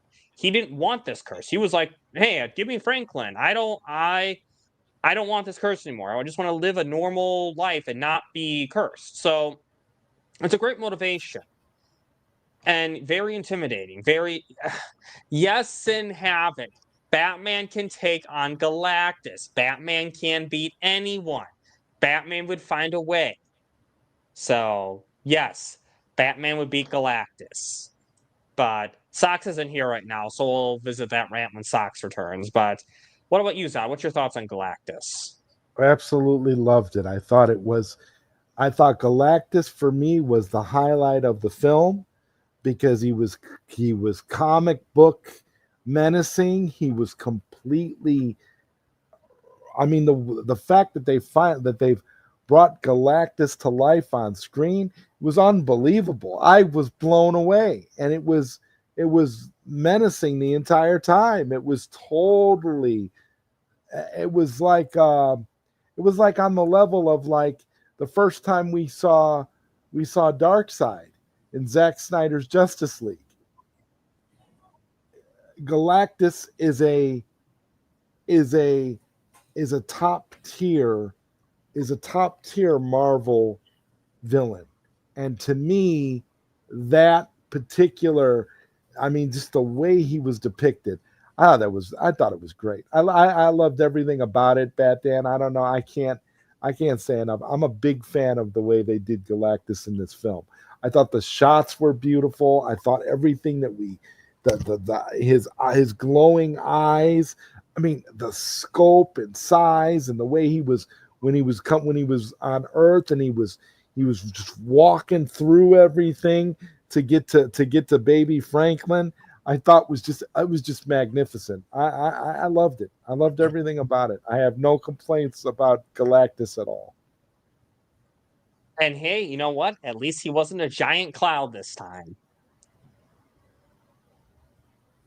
What about you, Sox? And anyways, you probably missed what I said earlier, but I was saying how when they were sitting at Galactus's throne, how they needed Batman to take him down, because Batman would have taken him down in a heartbeat.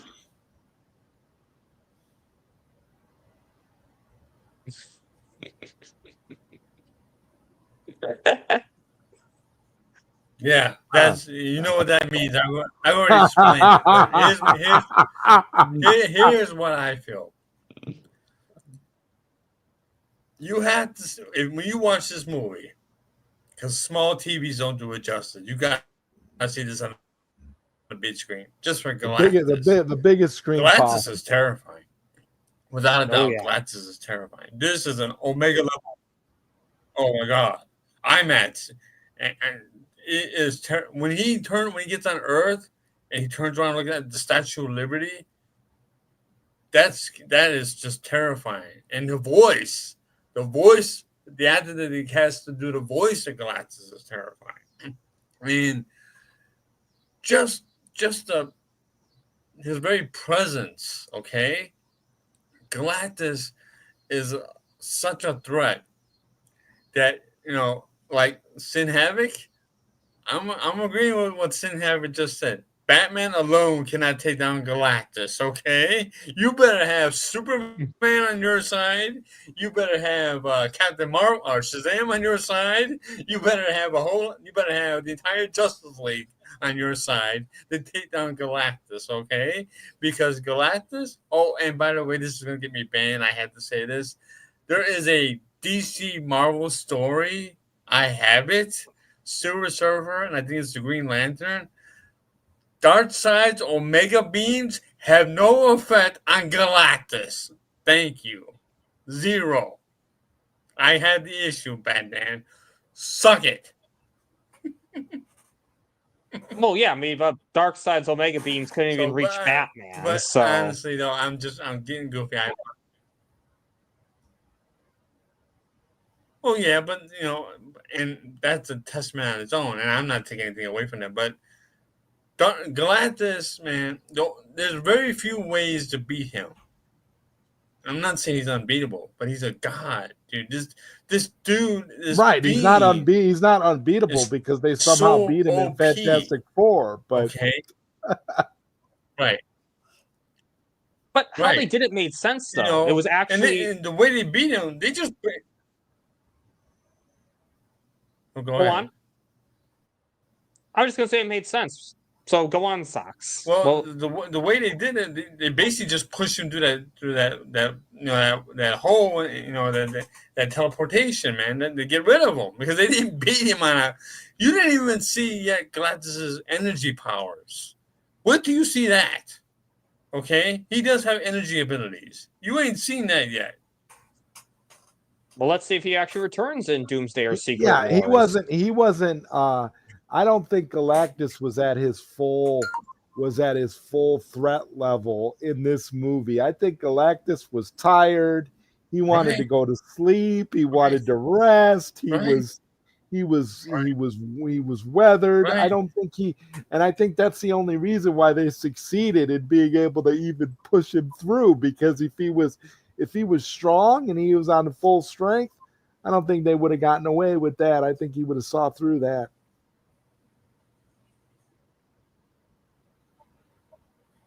Yeah, no, exactly. I can agree with that. The Heralds of Galactus? Oh my God, the Heralds of Galactus? Let me tell you something, man. You see these heralds? I've seen a few of them over the years. I know most of them. Be afraid. Well, let's see if they actually return in any of these future Avengers movies. Because I have a feeling Galactus will return. I think he's too good of a character, too good of an actor to have that be a one and done.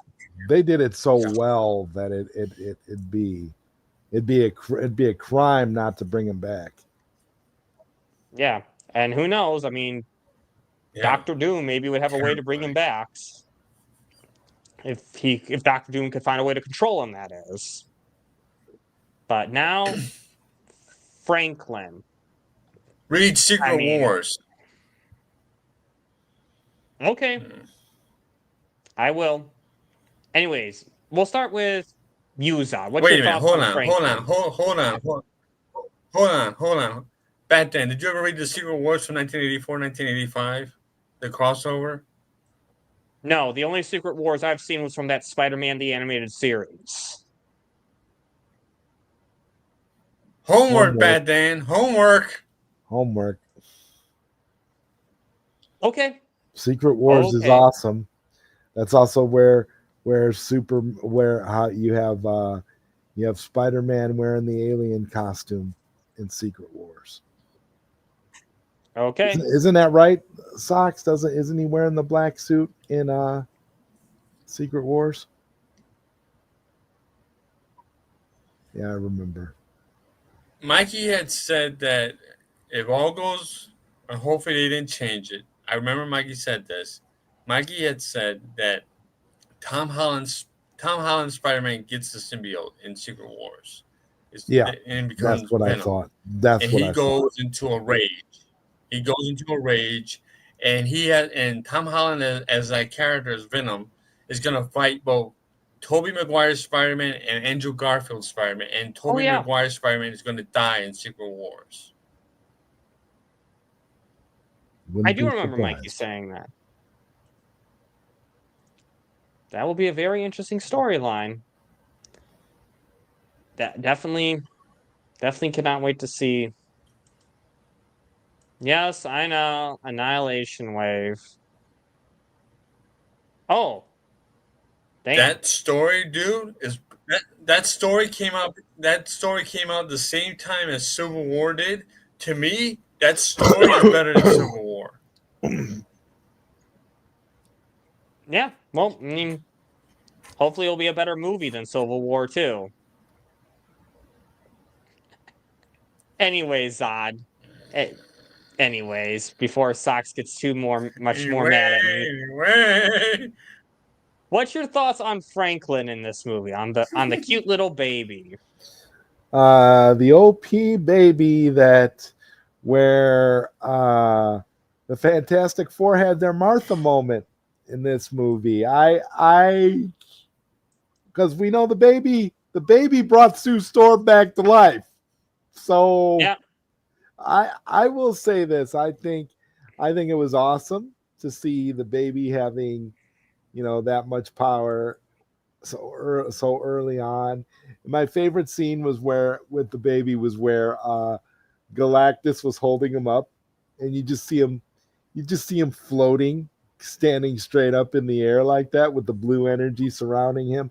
I have a blue energy thing because of One Punch Man, but I love seeing the baby just floating up like that. And he's just like marveling at the power of the baby, of the child. And it's just sort of, it was really good. I really like the way the baby was used in this movie. He wasn't just a MacGuffin or a goofy plot device. He actually had something interesting to convey in the movie, in the way that and I love the fact that he saved Sue Storm. He brought her back to life. She was dead, and he did it.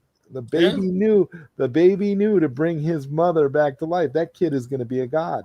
That kid is, yeah. So I love it. I loved the character development. There was more character development of that little child in Fantastic Four than there was of Superman in all of James Gunn's Superman. Franklin the baby had more character development than Superman had in his own movie.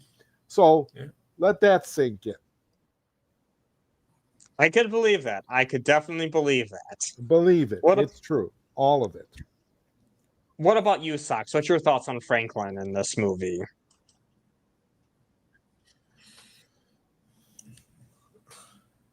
That is how powerful Franklin is. Franklin is a god, dude. He's actually a mutant. Yeah, he's a mutant. He was born with those abilities. Yeah, he is a god. And remember I told you how powerful Galactus is? Franklin makes Galactus. Franklin makes Galactus look like a little baby. That's how powerful he is. Franklin can control Galactus.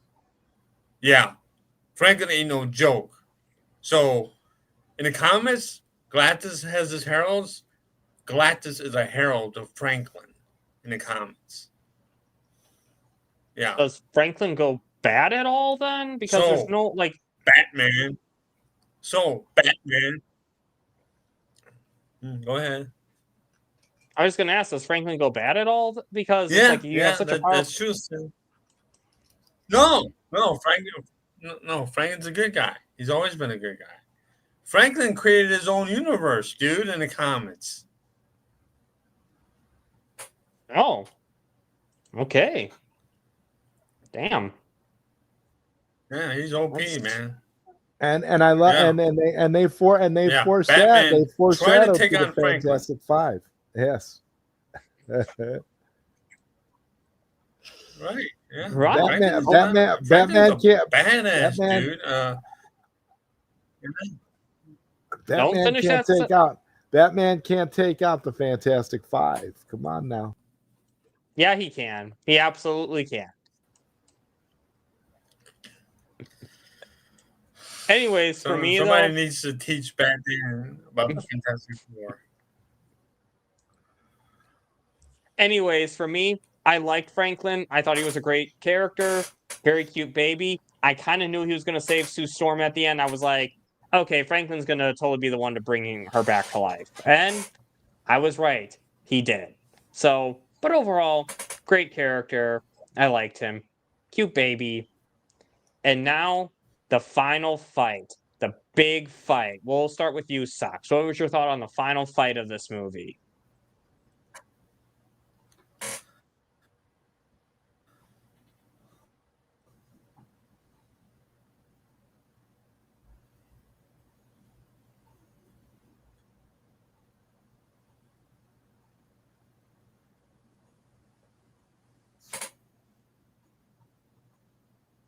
Did I freeze or? Huh? Oh, I had to refresh. Oh, yeah. We can hear you now. Can you hear us? Okay. Yeah, I hear you fine. I hear you guys now. Sorry about that. Okay, no problem. What's your thoughts on the final fight of this movie? Really? Oh, thank you, Sin Havoc. Oh ho ho ho.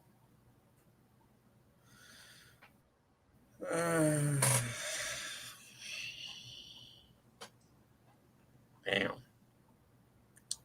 Sin Havoc dropping You bombs. was in that one. Yeah, a lot of them.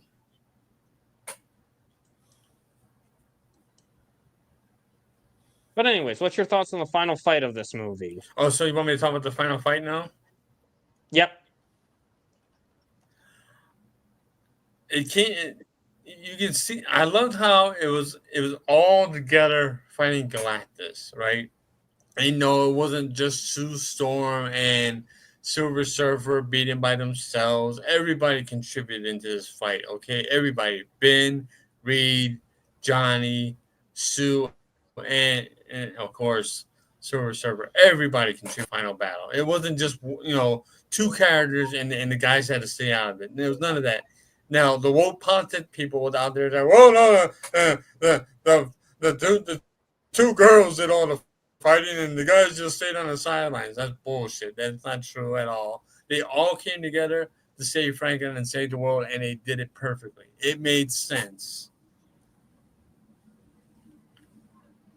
Absolutely, Sox. Absolutely. They all contributed in this fight.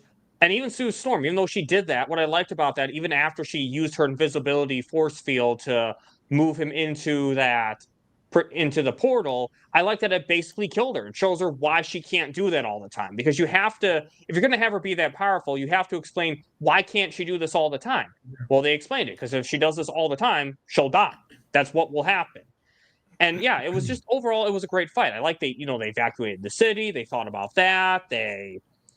They all contributed, even Silver Surfer. I liked at the end that Silver Surfer had her little redemption arc and sacrificed herself to get Galactus through that portal. She did that. So in a way, she redeemed herself. Maybe not completely, because she still sacrificed, 6 other planets. But she did do something, though. She did do something. Again, not too much to say. Great fight, though. What about you, Zodwriter? Well, she was attracted to Johnny Storm. See, it was Johnny Storm's, it was Johnny Storm's toxic masculinity that that caused her to do the right thing. You see, so 2 girls and the baby. Yeah, there you go. 2 girls and the baby. This movie, I thought the final fight was cool, and I thought they did the best thing they could possibly do, because there was no way they were going to be able to destroy Galactus. That just wasn't happening. So, yeah, it was a logical way to beat him. Just teleport him to the edge of the universe. Yeah, and even that seemed like an impossible feat, but they somehow pulled it off. So, yeah. Exactly. Sure. And now, the post-credits scene. I will say, if I had any criticism of this movie, I did not like the Shazam at post-credits scene we got in the mid-credits scene.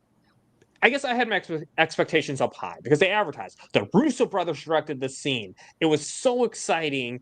And then, and it was like, okay, Sue's reading him a book. And then we see Dr. Doom faceless. I'm like, oh my God, you ripped off Shazam with the faceless Henry Cavill.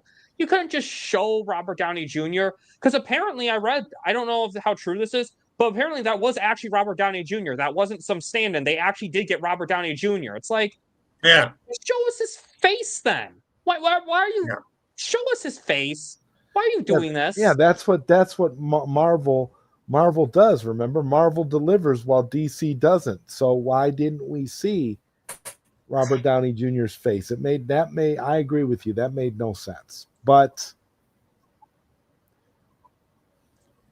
and interesting, Downey's face is messed up. Okay, even if you wanted to keep that a surprise, at least let us hear his voice. Give us something, at least. Because you didn't need Robert Downey Jr. You could have hired a stand-in and saved a lot of money. It's like everybody knows now anyway. It's not like it's a secret. Okay, interesting. But yeah, exactly. Just especially if you're going to have him there. I mean, because I just assumed they just were too cheap to pay for him. But no, they paid for him even. I love this though. Franklin was healing him, so that's how he'll end up looking like Tony Stark when we see him in Doomsday, because Frank healed him. And we know that's what this baby does. This baby heals people. Well, now he's not a baby at that point. He's 4 or 5, and he was just born. So still a baby. Yeah, don't tell a 5-year-old that they're still a baby. They won't like to hear. I would tell him. I'd be like, "You're still a babe. You're still a baby, Franklin. You're still a baby." Okay.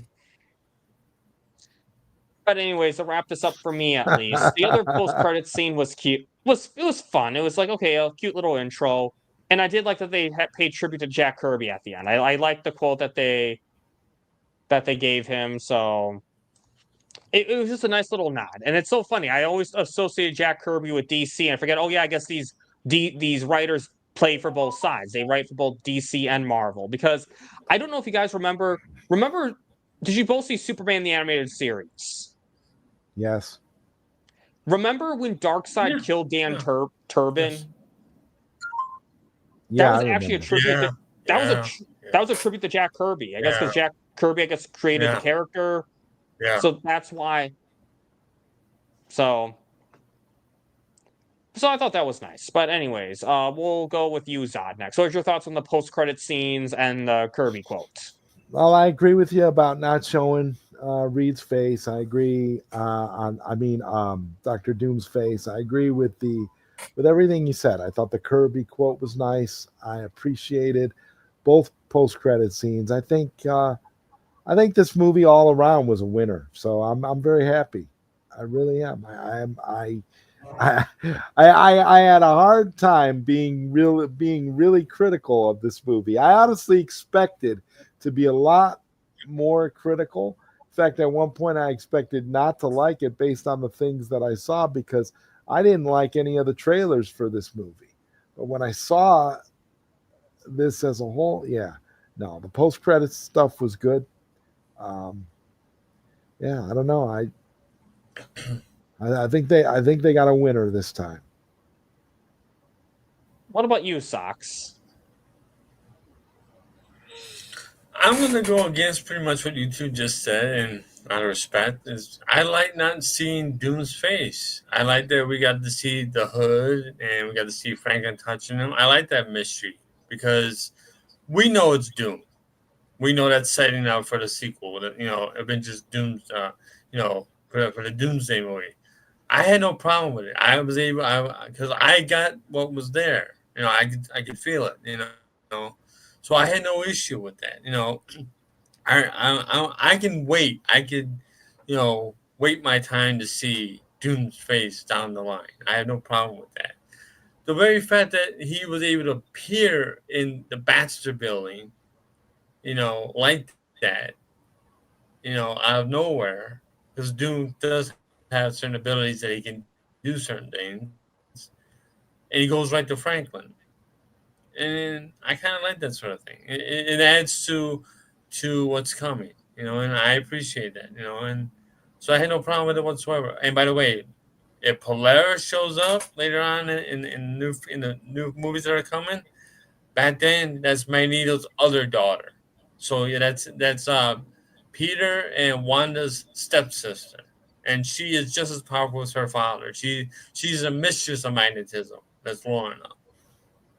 Sister or half sister? Because stepsister is not biologically related. Half sister would be you share one biological parent. Oh yeah, half sister. You're right, half sister. So yeah, they have different mothers. Yeah, so half sister. But yeah, but she's called the mistress of magnetism. Okay, well, and that's one more person for Batman to beat with his Magneto-proof spray. But anyway, Socks, what was your thoughts on the other post-credit scene and the Jack Kirby quotes?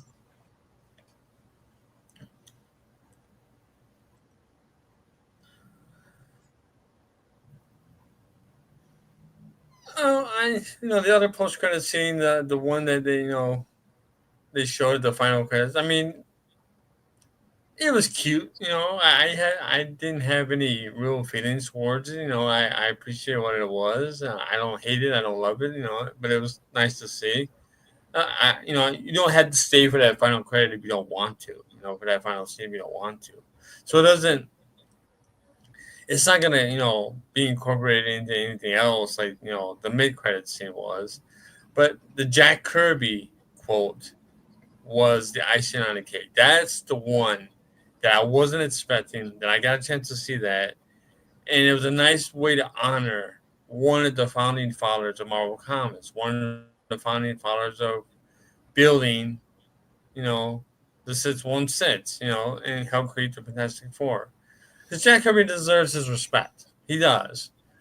Just like Stan Lee does. Jack Kirby was right there, right from the beginning. And I was glad that he got his respect for the Fantastic Four, and I'm glad that Marvel did that for him. I would like to see DC Comics do that down the line, if they ever do the New Gods. But, I won't say that too loudly because James Gunn might butcher the New Gods. But maybe that's why we need Cell, because that would be the New Gods, and I'm sure Zack Snyder would pay credit to Jack Kirby. Unlike Gunny Poo, who would probably disrespect Jack Kirby, ever knowing him. But overall, though, I kind of like that Sox and I didn't completely agree, though. Or that Sox didn't agree with Zod and I. That's what I like about Marvel's discussions. I like when we get different opinions. Yeah, Sin Havoc, it's Batman. He has anything he needs, okay? Age of Apocalypse. Wouldn't be surprised. Now, nope, not there yet. Other thoughts? Anything we missed? One thing I thought was interesting is I like that United Nations opening when you see I forgot, how do you say Dr. Doom's home country? Latveria. Yeah. Latveria. That you saw like Latveria, like a seat at the table for Latveria with the tape with the chair empty. I thought that was really interesting. Yeah, that was cool. That was a nice little Easter egg, but that was the only thing I want to kind of bring up. What about you, Zodwriter? Is there any other thoughts you have or anything we missed that we didn't talk about? I mean, just how wonderful these special effects were in this movie. They had a lot of great effects, the flying car, it was some nice stuff. Absolutely. That's actually a really good point. Really good effects. Not that typical recent Marvel CGI that we've gotten. So, great work. Great work on that. What about you, Socks?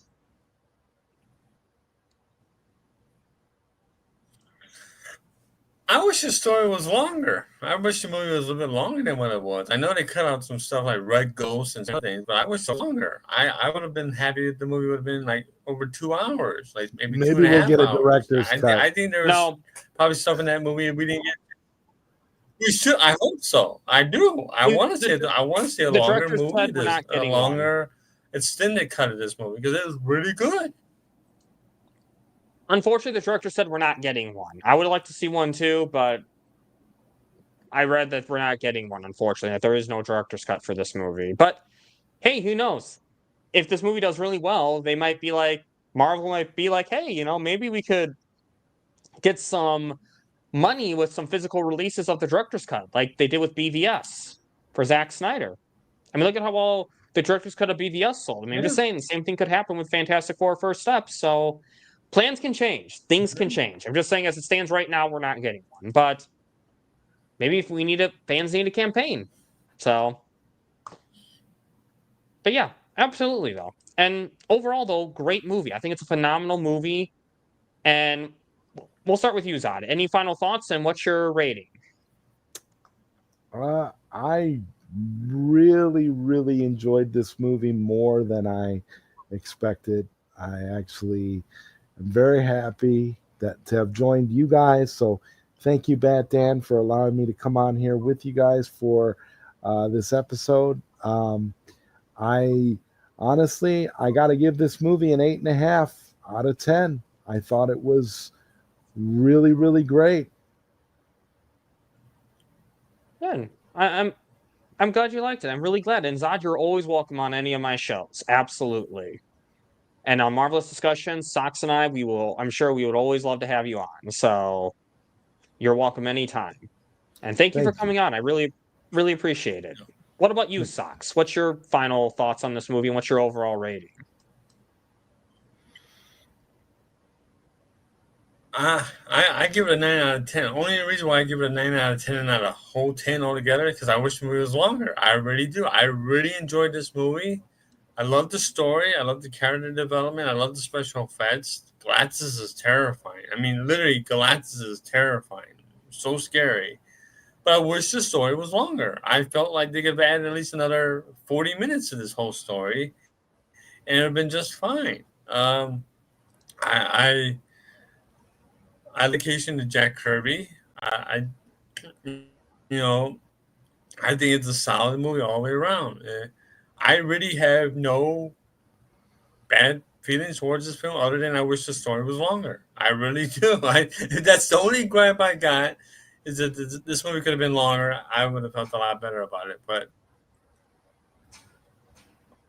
I would definitely watch it again and again because this now is it's probably my favorite movie of the year, I would have to say, because I really enjoyed this movie. And I cannot stress this enough. Galactus is terrifying on the big screen. Dude, no, you know, God almighty. He is terrifying. Oh, yeah, absolutely. And for me, I really love this movie. I think this is the movie Marvel needed, was something different, something that wasn't under the constraints of the 616 continuity, that they could just be its own independent story. And I think it's what Fantastic Four needed. After the last movie and the franchise before that, the Fantastic Four really needed the redemption because they're a popular IP. They're one of the big four that you can see at Marvel Land at Universal's Islands of Adventure. Fantastic Four, X-Men, Avengers, and Spider-Man. So the Fantastic Four are known. They needed this justice. And I really love this movie. It was a phenomenal movie. Some nitpicks I have, but I would give it maybe a 9 point. We'll go 9.392496585892 out of 10. I love the movie all around. It's what Marvel needed. And I'm just saying, maybe Marvel could benefit more from. That would be cool, Sin Havoc. That would be cool.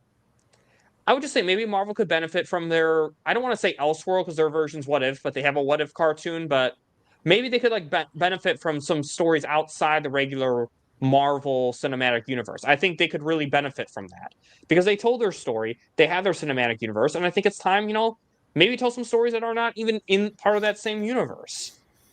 I don't know how you would do it, but I think it could be done because I think Marvel could really use that right now. But overall, great movie. Glad to have reviewed it with you guys. It's always fun reviewing stuff with Sox, and definitely fun to have you on, Zodwriter, as well. And coming up, Sox and I, we will do Daredevil Born again. We just have to figure out when we're going to do that. But I do want to get that review in because we already did the tee up for it. So I want to finish out that series with Daredevil Born again. So that will be the next Marvelous Discussions. What about you, Zod? Anything coming up on your channel? Well, right now I'm working a lot on One Punch Man. I'm trying to get the movie done, and so I'm not sure. I'm sure there'll be maybe some more trailers and some more music coming up. So stay tuned. Absolutely, Zod. Absolutely. And guys, subscribe to Zodwriter. I have his information in the description. What about you, Socks? Anything you want to advertise? Now that we got this out of the way, maybe by next weekend I might do I'm not confirmed to this yet. I'm not sure yet because things can change. I'm thinking about doing another Sots rant. I've been doing a lot of these Sots rants videos on YouTube, and just to piggyback on what we were all talking about, how Fantastic Four is not woke. Sue is not the leader. Reed is the leader. Sue is the heart of the team. The movie is not woke. And I might actually do a Sots rant just on that Saturday. I'm thinking about doing that next weekend. Just to piss off people that the movie is woke. No, your ass is woke. Go away. Love it, Socks. Love it. I can't wait to check that rant out. As for me, aside from Marvelous Discussions, at some point I may go back to, because I know I was going to avoid talking about James Gunn till like mid-August, but we're getting close enough that I may go back to getting some thoughts out there based on what happened recently with and Havoc. Well, when I do a DC rant, you're definitely wrong, because I'm going to be doing a DC video soon where I have to figure out how I'm going to do this, but I do want to talk about some stuff that's been kind of irritating me lately, talking about how they keep exaggerating about the box office being not what it is. Liars. People don't understand basic math. And I don't want to get too much on a rant here because this will go a whole nother hour. So I'm just going to say, guys, if you like this video, please like, share, subscribe, hit the notification bell for more unique takes, interesting thoughts, and great banter such as this. And on that note, any final words, anyone? Ta-ta for now. Have a marvelous day.